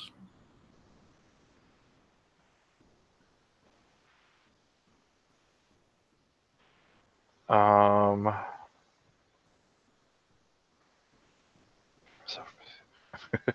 don't be need dark anything right now. It can be dark in here if you'd like. Or the oceans tell you secrets. Yeah, I like that actually. So I think we come in and there's this resonant sound and there's this shuddering shake that goes through the ship as the like massive crystal laser array of the hyperdrive engine is now like blinking in and out. And like one of those moments of darkness stretches on, and you can feel him, like that sense you have of other people. Like he's not standing next to you anymore. He's just sort of everywhere and voice echoing back and forth from corners. Well,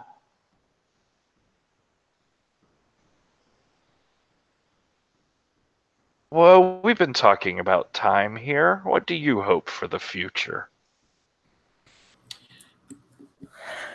Oh, Frantic, what do you hope? Frantic's a well-chosen code name, because why bother lying about her nature? And God, I think she's very still, as if just she doesn't know what you're gonna do after she answers this question. But I think softly, I think she just says, I want a bed of my own and a place to call home. That's it. And I think there's like this last sort of jarring, shuddering rumble that rolls through the ship, and then suddenly everything's back on, and the lights are going, and the lasers are firing, and Spiral is standing, like 5 feet away from you. It was interesting. I like this one. Oh my God. Is that a good thing or a bad thing? I suppose that depends on your philosophical outlook on the future. Oh, for God's sake. I think that might be where we cut scene. I think that's a nice cap scene phrase. And so we're going to establish our bonds, and then we're going to go to our first scene. And I'm going to go ahead and tell you what first scene is so you can be thinking about it as we do our bonds.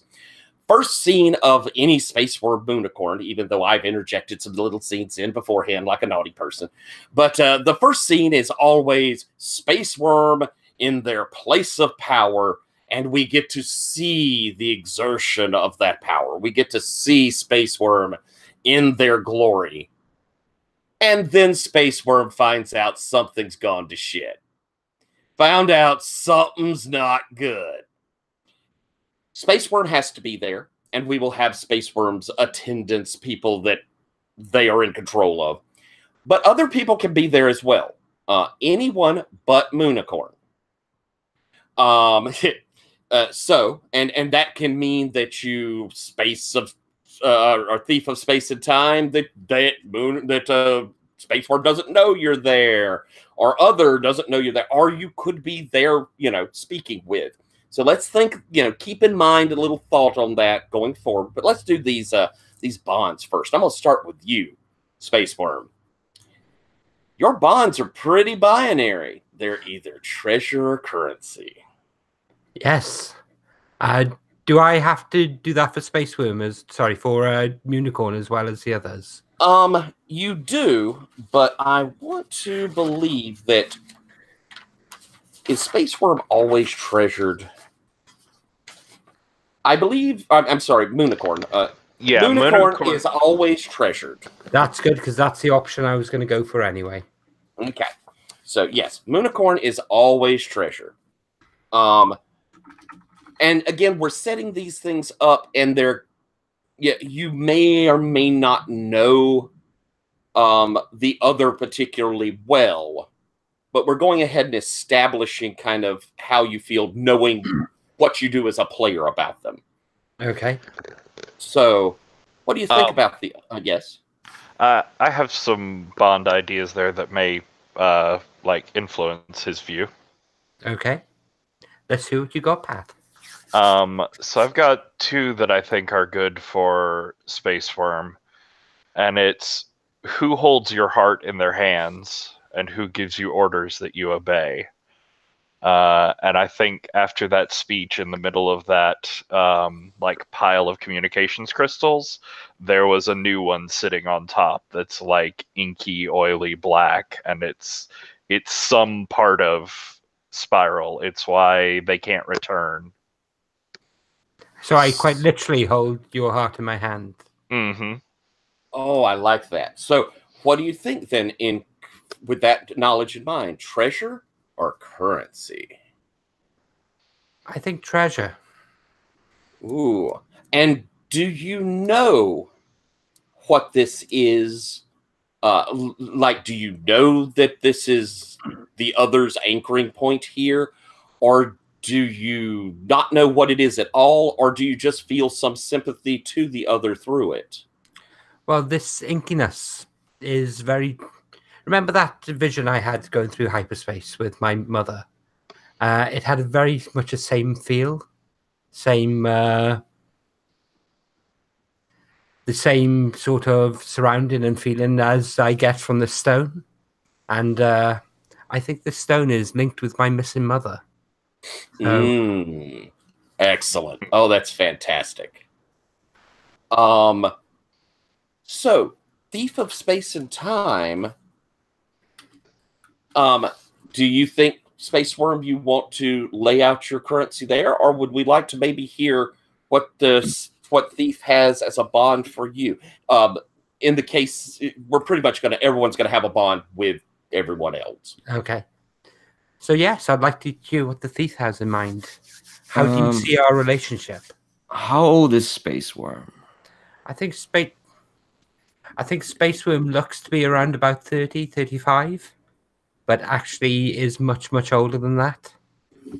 Yeah, because I'm looking at the bonds for Thief, and they're all a bit weird. I kind of what is this? Is Space Worm's family, were they well off, or? I'm part of the Imperial family. In fact, my family was put in charge of the spice trade. Was it actually the governors of the world where the spice comes from? Okay. So we have a nice link in there with your family previously being in the trade.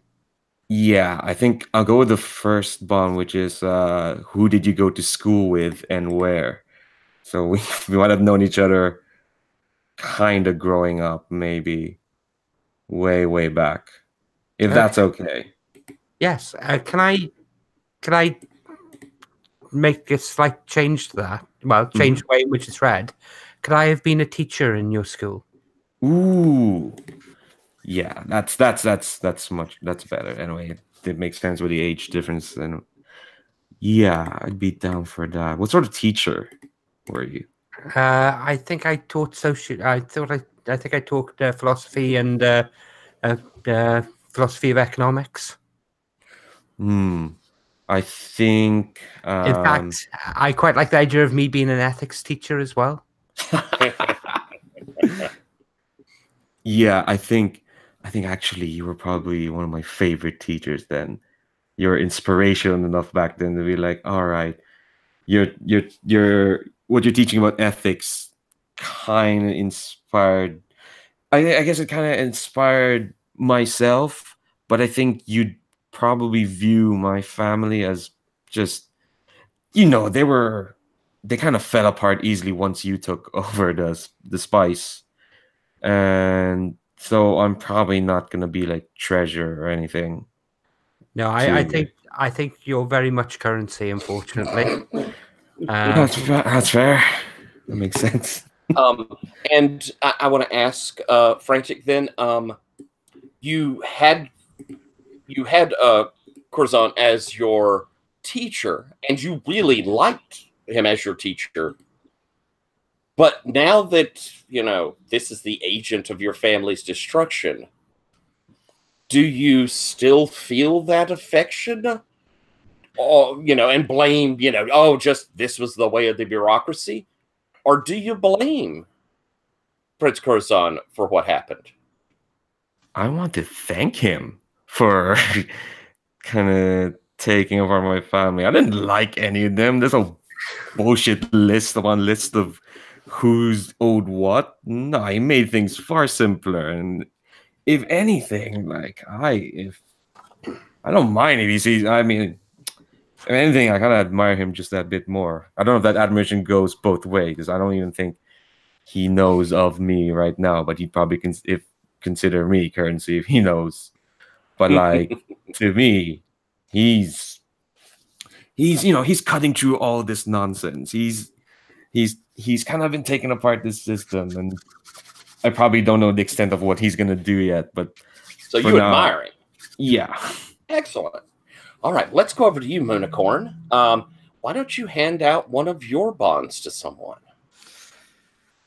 So I've got a whole bunch, and I've been reading through them, trying to think of which one goes to what. Mm-hmm. And I think the one that's sort of jumping out to me first is, who do you have something to prove to, and what is it?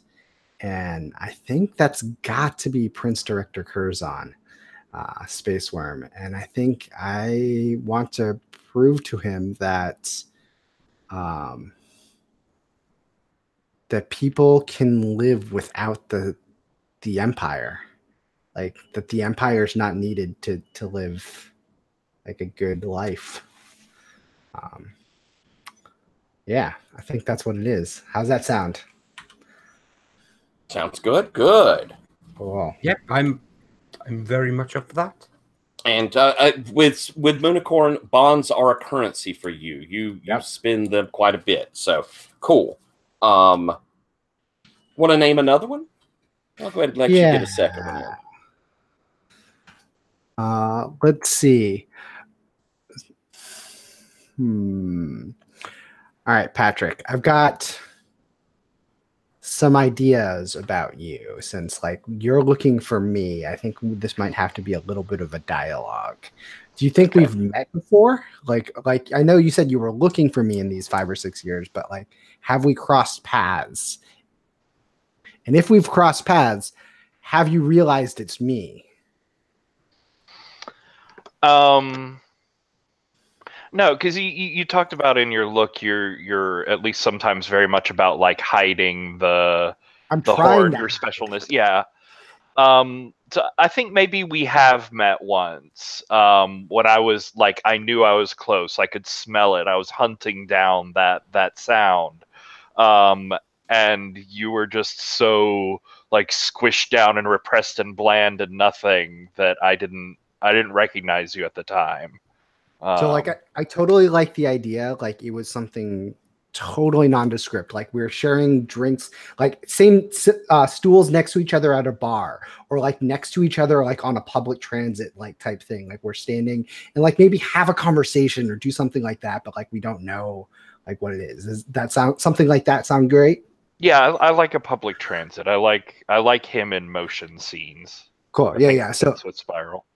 yeah, so like maybe it was like the last seat, open seat on the public transit, and I come and I sit down next to you, type thing. Because I promise you, no one else did. No one else did, and I just see the seat, and so like I go and sit down. Like there are people standing up, but I go and sit down on that seat. And I think what this is who do you feel the most comfortable around? I think that's you. Like I don't know why, but like I feel safe and secure in your presence. Like there's just something about what you admit that like I don't feel threatened by it. I feel like it's there's like some safety there. Nice. Love like it. Cool. All right, Patrick, why don't you give out another of yours?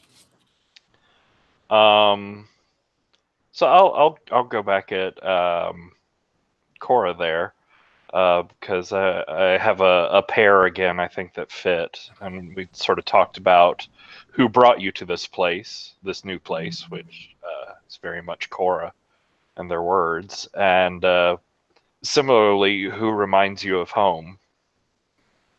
And I think it's part of what drew me across that feeling of here is this similarity that you can use to travel between. I like that. I think that fits in well with Cora not being put off by the strange dream mists and just feeling, comfortable around me. Cool. Fantastic. Nice. Okay, so you've taken both those as Cora. Mm-hmm. Excellent. Frantic, would you like to put one of your bonds out? I'm trying to think. Who knows incriminating details about you is jumping out to me, mainly because I don't know, I like an antagonistic bond. It's probably not. It could be Spiral, but no, I wouldn't confide anything to creepy shadow thing. Not yet, anyway. I kind of like the idea of it being Moonicorn. Maybe they know. Maybe they know exactly who I am, as in because I've taken up a pseudonym, and I think they know exactly where I came from and what my family has done. I'll leave it up to Yoshi to make up whatever they did. Well, and so Moonicorn, this is incriminating in the sense that I guess it sounds to me like maybe the family got sufficiently in trouble during the course of this that they've kind of been outlawed or dispersed out to. Does that sound fair to you, Leandro, that maybe there was struggle when this happened and they got on the bad side of the law?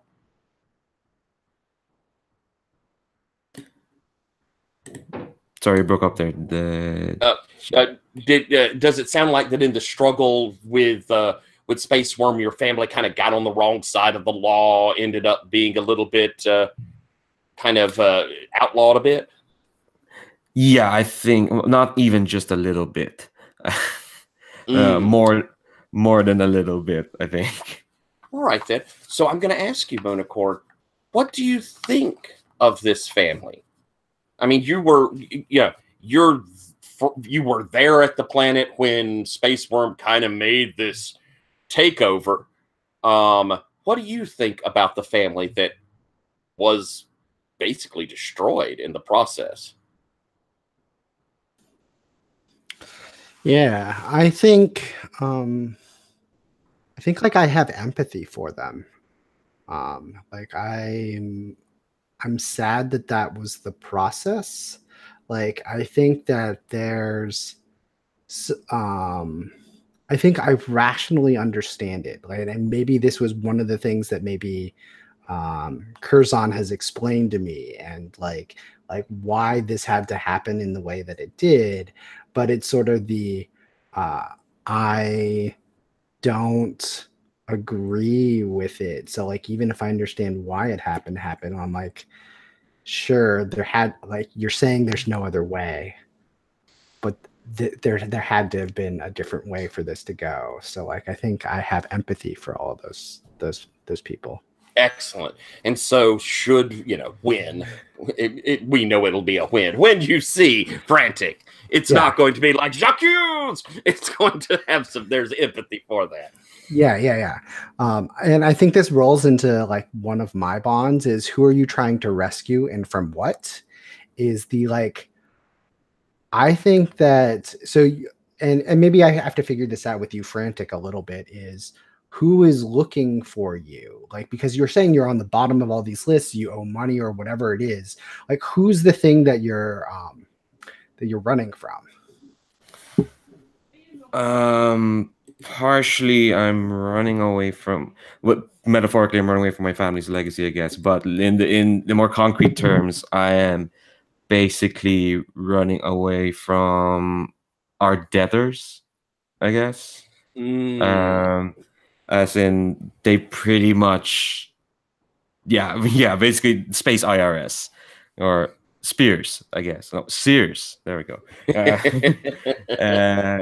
I think they've systematically taken apart my family and found a lot of like corrupt dealings, but the ferocity in which they did it, and not helped by the fact that my family's obsessed with lists and whatnot. And I think I'm the last one standing. Cool.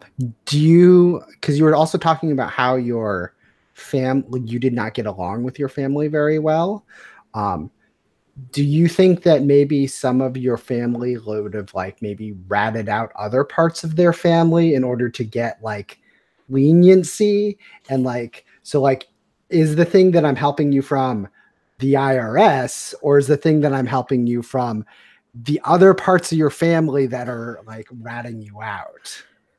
Oh my god, I can see it definitely. I think that's why the dominoes fell a bit faster than they probably did, because honestly, I can see both.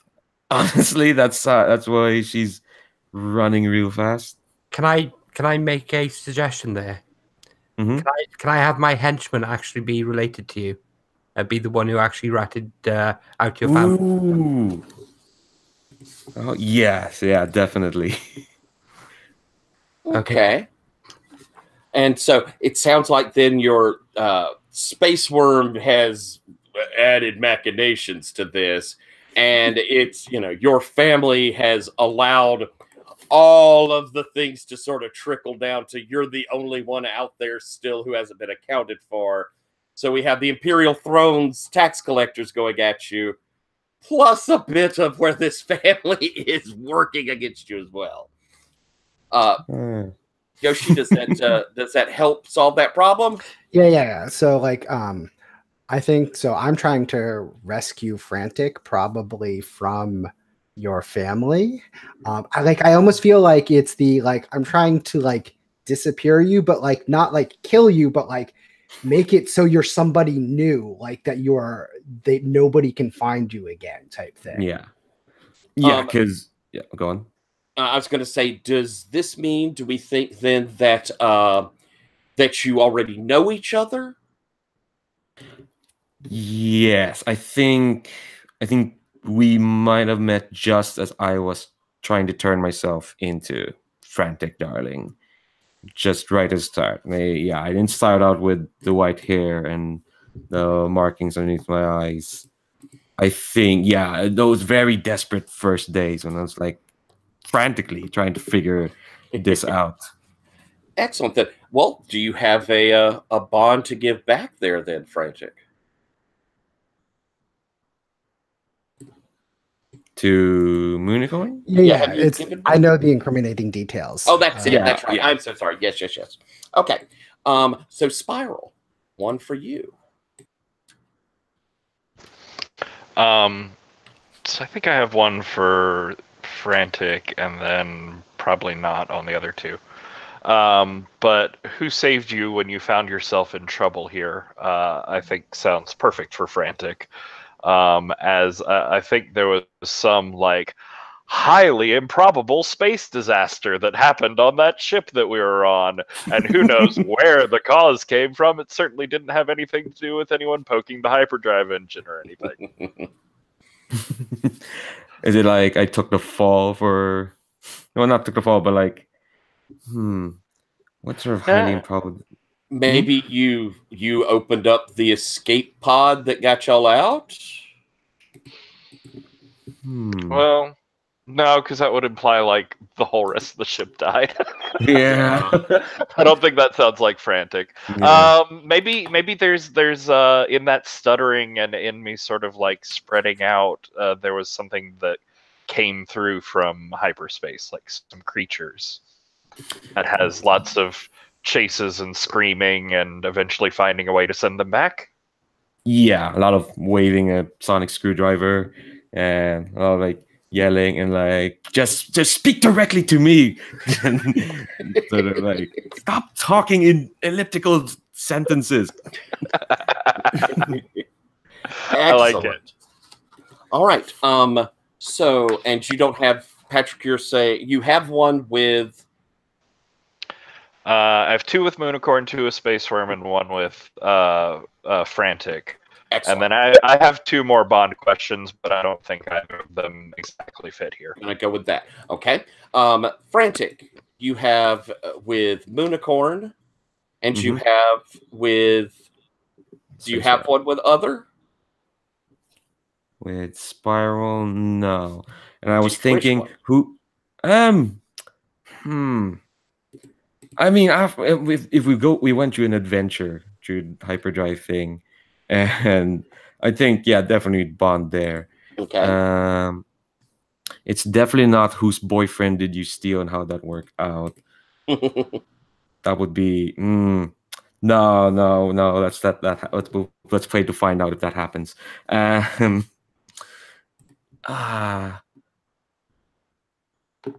Let's see. I think the only one that fits really is who has your back when things go wrong. But like, I don't know. With Spiral found me interesting, I guess. But would they actually go out of their way to help me out? Or I think so. I think you made an impression with Spiral, especially after the like weird adventure. Okay. So it's probably not like the first hyperdrive hiccup he's been a part of before. But I think every other time the scurrying little creatures of this dimension, like, they turn instantly aggro. If there are things that come through, they try to shoot them. If they're like rifts, they try to burn them close rather than easing them close. And you worked out something more diplomatic. You sent the creatures back rather than destroying them. And so, like, he genuinely has a like and respect for you. Maybe this is also the first time that the ship probably didn't implode in itself. Oh, that's wonderful. I am so looking forward to a buddy comedy with Spiral and Frantic. I'm telling you that. Oh, my God. Oh, that sounds great. Okay. So we have a friendship then that seems to have established between Spiral and Frantic. And Frantic feels that, Spiral's someone who's got her back. All right. Improbably enough. So, are there any other bonds? Has everyone laid down as many bonds as they won't have one with everyone? Everybody good. All right. So, I'm going to start our first scene. Space Worm, tell me what it looks like in your place of power. Tell me where we find you in this opening scene with everything going your way. I think there's a party at the governor's mansion on Orient, and I think you have this big wild party. Everyone is dressed up in hugely ostentatious, over-the-top sci-fi space opera style clothing, and the camera cuts in and basically zooms in on a balcony, and there's a man in a plain black bodysuit who's leaning with green skin, who's leaning on the balcony, actually overlooking the party below. there, but not actually part of the celebrations. And I'm going to ask Spiral, Frantic, are either one of you there? I like a good party. All right. What capacity are you there, Spiral? I don't know. How exclusive was the guest list? The guest list is basically is made up of all the local mining guild members, as in the upper levels. So they do have +1s they can bring along. I think party crasher then would be current occupation and status. Curiosity brought you there? Yeah. I've been so obsessed with following this like feeling of Korra out there. I think I was caught off guard feeling like something else drawing me to this place, drawing me to Space Worm. Is it the first time you've been to this planet? Oh, definitely. And do you recognize that your heart is here somewhere? I don't think so exactly. I think it'll probably become clear either with time or if Space Worm makes a demand of me. All right, so you're there at the party. How about you, Frantic? Are you there at the party? Yeah, I think she took a really minor job to steal. I'm figuring out. I think it's either a letter or a ring off some very minor. Oh, Jesus Christ. Who's in this party, but it's basically an excuse. She just wanted an excuse to get into the party and see Space Worm, basically. That's right. Okay. Well, that's not talk to him directly, but like just see him. Okay.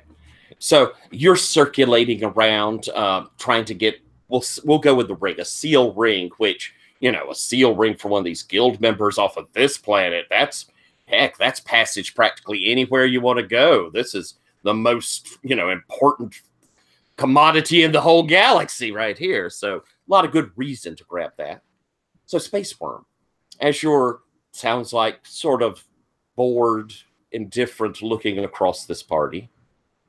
I think you're going to see Frantic. What do you do? I'm going to turn to the person. I'm going to turn to the person standing behind me, who's an older, who's a middle-aged lady, hair pulled back in a tight ponytail. Have you seen Scorpina from the recent She-Ra? Yeah, it's like that, but imagine another 20 years on top. Okay. So big, bustling, imposing. Darling, would you be so good to take the rest of the night off? I think I'm going to go and I think I'm going to go down to the. Sorry, let me get the voice in. I think I'm going to go down to the masses below and mingle a bit. I don't need your assistance for the rest of the night. Are you sure, Director? I'm going to turn and look at her and not say anything. Of course, Director. And she'll kind of back away. And one other thing. Your niece is down there. You're not to do anything to her. Yes, Director. And she stiffly walks out of your presence, keeping, not turning till she's the proper distance away. At this point, I'm going to pick up my cane, and it's just a crystal cane made out of the spice.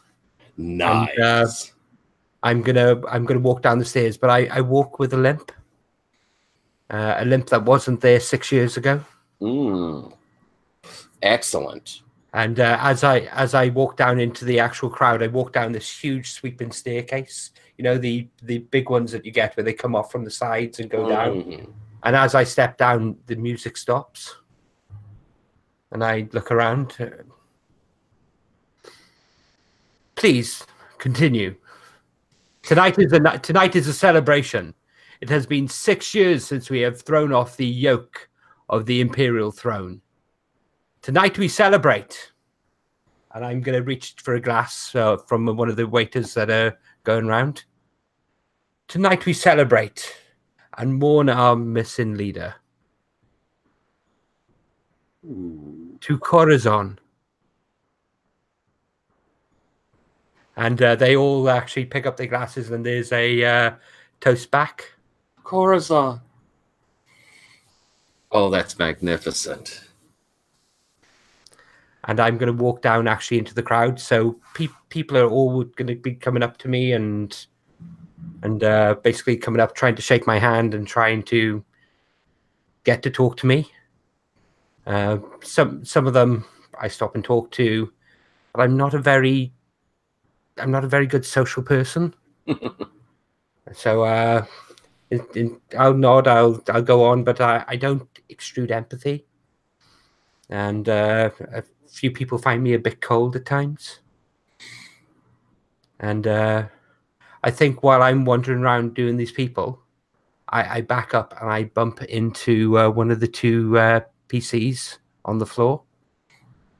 All right. I'm going to ask first to you, Frantic. It's you without a doubt would have seen Prince Coruscant come down. Are you trying to make sure you aren't real close to be seen, or would you be there to be backed into? I mean, you're the thief of space and time. You have plenty good abilities to avoid being noticed. Yeah, I think I'm there for a job, but I'm definitely distracted when he makes his entrance. But the thing is, with being, their highness, they're so noticeable, so flashy that it's not hard to I mean, I had a more bumbling idea for this, but I don't want to make myself seeming that incompetent. So unless it's an act. Unless it's I think she's I think she can keep him in her peripheral vision and make sure to not, if they're gonna interact, it's gonna be on at least if not on her terms, but kind of on level playing field. Better than these terms, eh? Okay, so I think instead, Spiral, you're bumped into. Now, I'm going to ask first, Space Worm, someone bumping, you stepping back, I'm guessing most people get out of your way. So did you intentionally move back into someone, or are you surprised when you back into someone? I think I'm surprised. And if I'm backing into Spiral, I think I don't so much back into Spiral as back into Spiral. So, Spiral, what, this figure is there. Tell us what happens as Space Worm backs into you. I think it is like a moment of we're sort of overlapping as he passes through me and comes out the other side, so that we're facing each other. And I'm used to the clumsy creatures of this universe doing that, but I'm not used to it catching a psychic hook in me like that. I think there's something as unsettling for me as it is for Curzon there. I think my eyes go wide, and I whisper a word that only I think Spiral hears, which is mother. Ooh.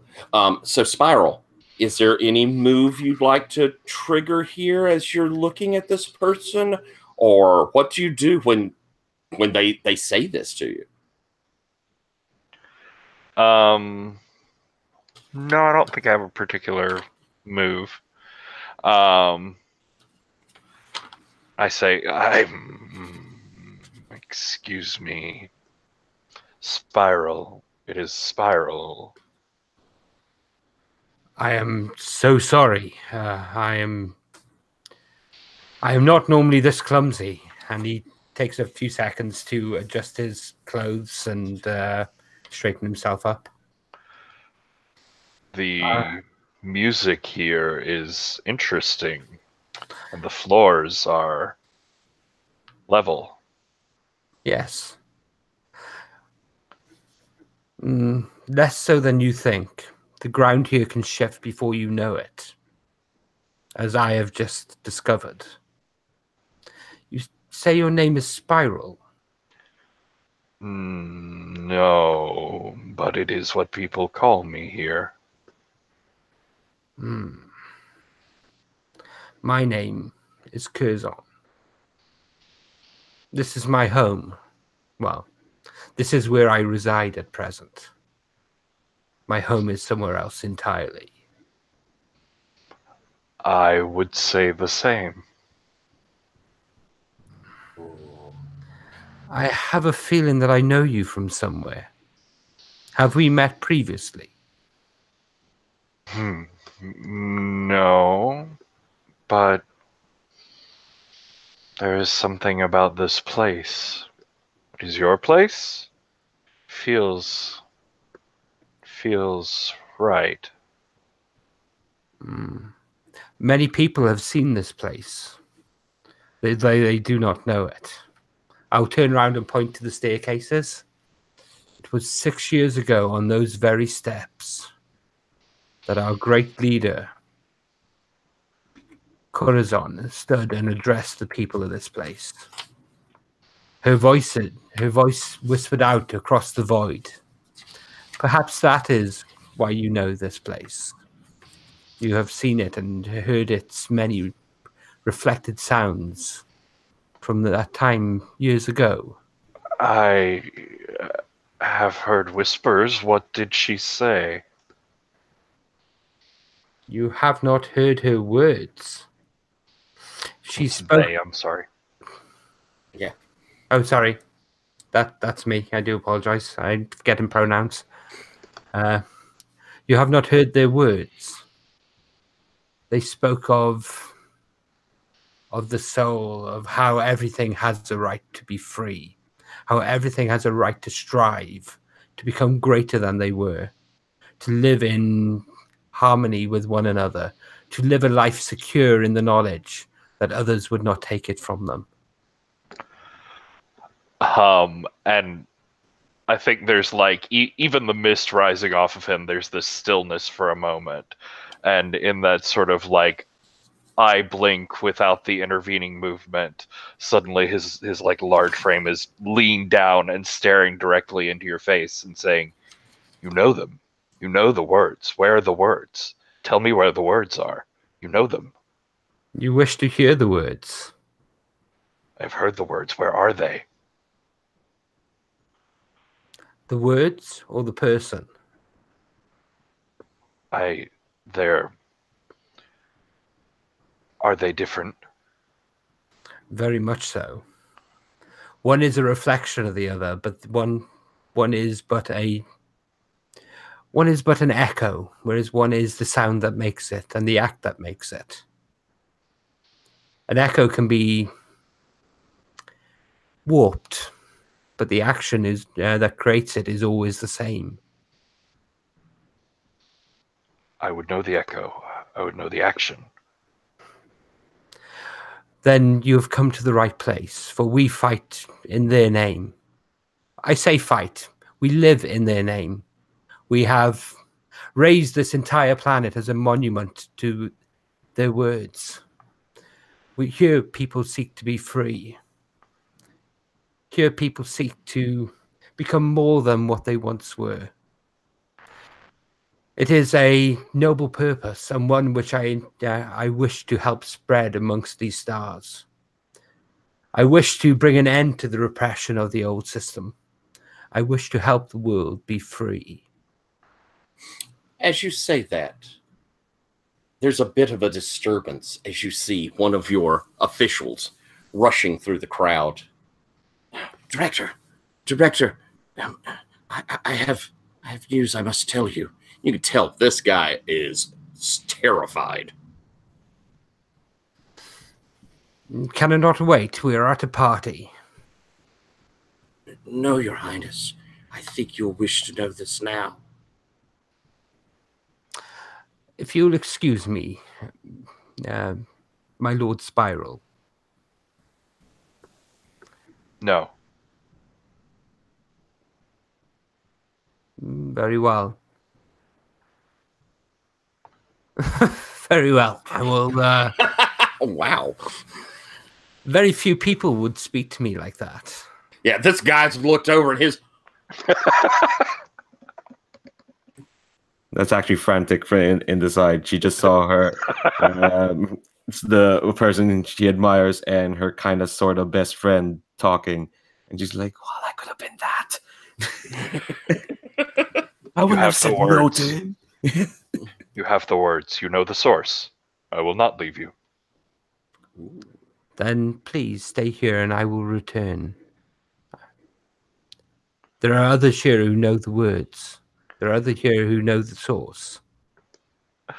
And I think he, like, you can't really tell an expression exactly, but he goes to follow you as if, like, no, I said I'm coming with you. But this time you phrased it as a, like, order, as a demand rather than a question, and he finds himself frozen. Ooh, I like that. I will wait for you to return. Thank you. As you step away, this functionary, is getting over the shock of this scene, and I'm going to come back in just a second to you, Frantic. Maybe if you wish to do something, having seen this, because we're fixing to wrap up. So I'll give 1 second here for you to come up to Spiral if you're like, oh, you fucked up now, sort of thing. I don't know, but as you step away with this functionary, Director, the Imperial Throne, the Council, they've increased your taxes. They have contacted the guilds, the travel guilds. They say that they're going to take 25% of all proceeds from the crystal trade. They have declared your business here illegal. Excellent. I wondered how long it would take them to act. Find Darlin for me. Tell her I have business for her. Tell her to go to our contact in the credit unions and I wish to speak to the head of the banking guild. Okay, and so I'm going to switch over real quick to you, their Frantic. Do you go up and say something as you see? I mean, their Spiral just, I'm guessing, kind of almost stops still. I kind of want to. I'm gonna slap him in the back. It's like, oh, we've had one adventure where I'm comfortable now around him. And it's like, and I think it is what you said. Like, what was that? Frantic, hello. Are you enjoying the party? The floors are not level. Wait. How did you? Did you know who you were talking to?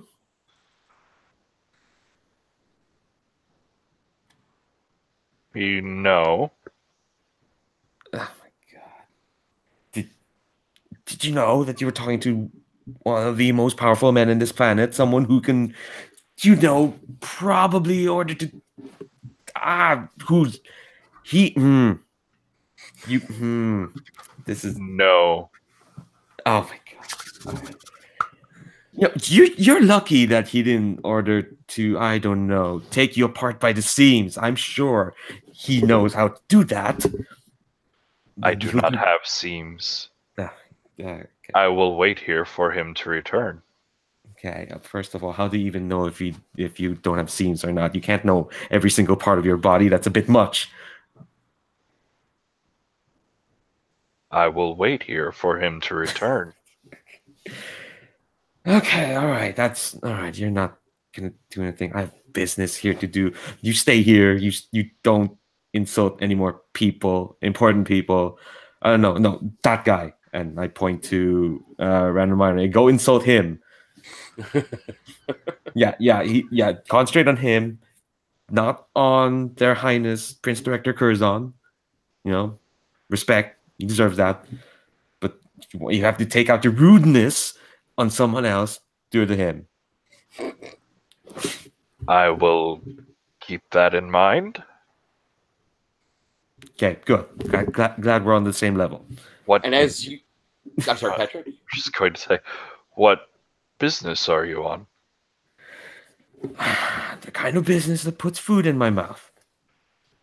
Is Don't- it the kind of business that has the running and the yelling? I like the running. No. Why? Wait. Why do you like? No. I'm not gonna ask that. No. This is just nice, simple business. Again, I just need to eat and maybe attend a party. We're not gonna run and yell. Not As you say that, you see a functionary has gone up to the top of the stairs as His Highness, has directed him. And you see at the top of the stairs a figure that you have not seen in a little bit of time. Your aunt, as she looks down. And I think that's where we're going to end our scene.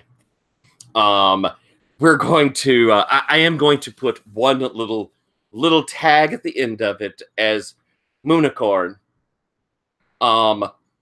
We will start next time with you.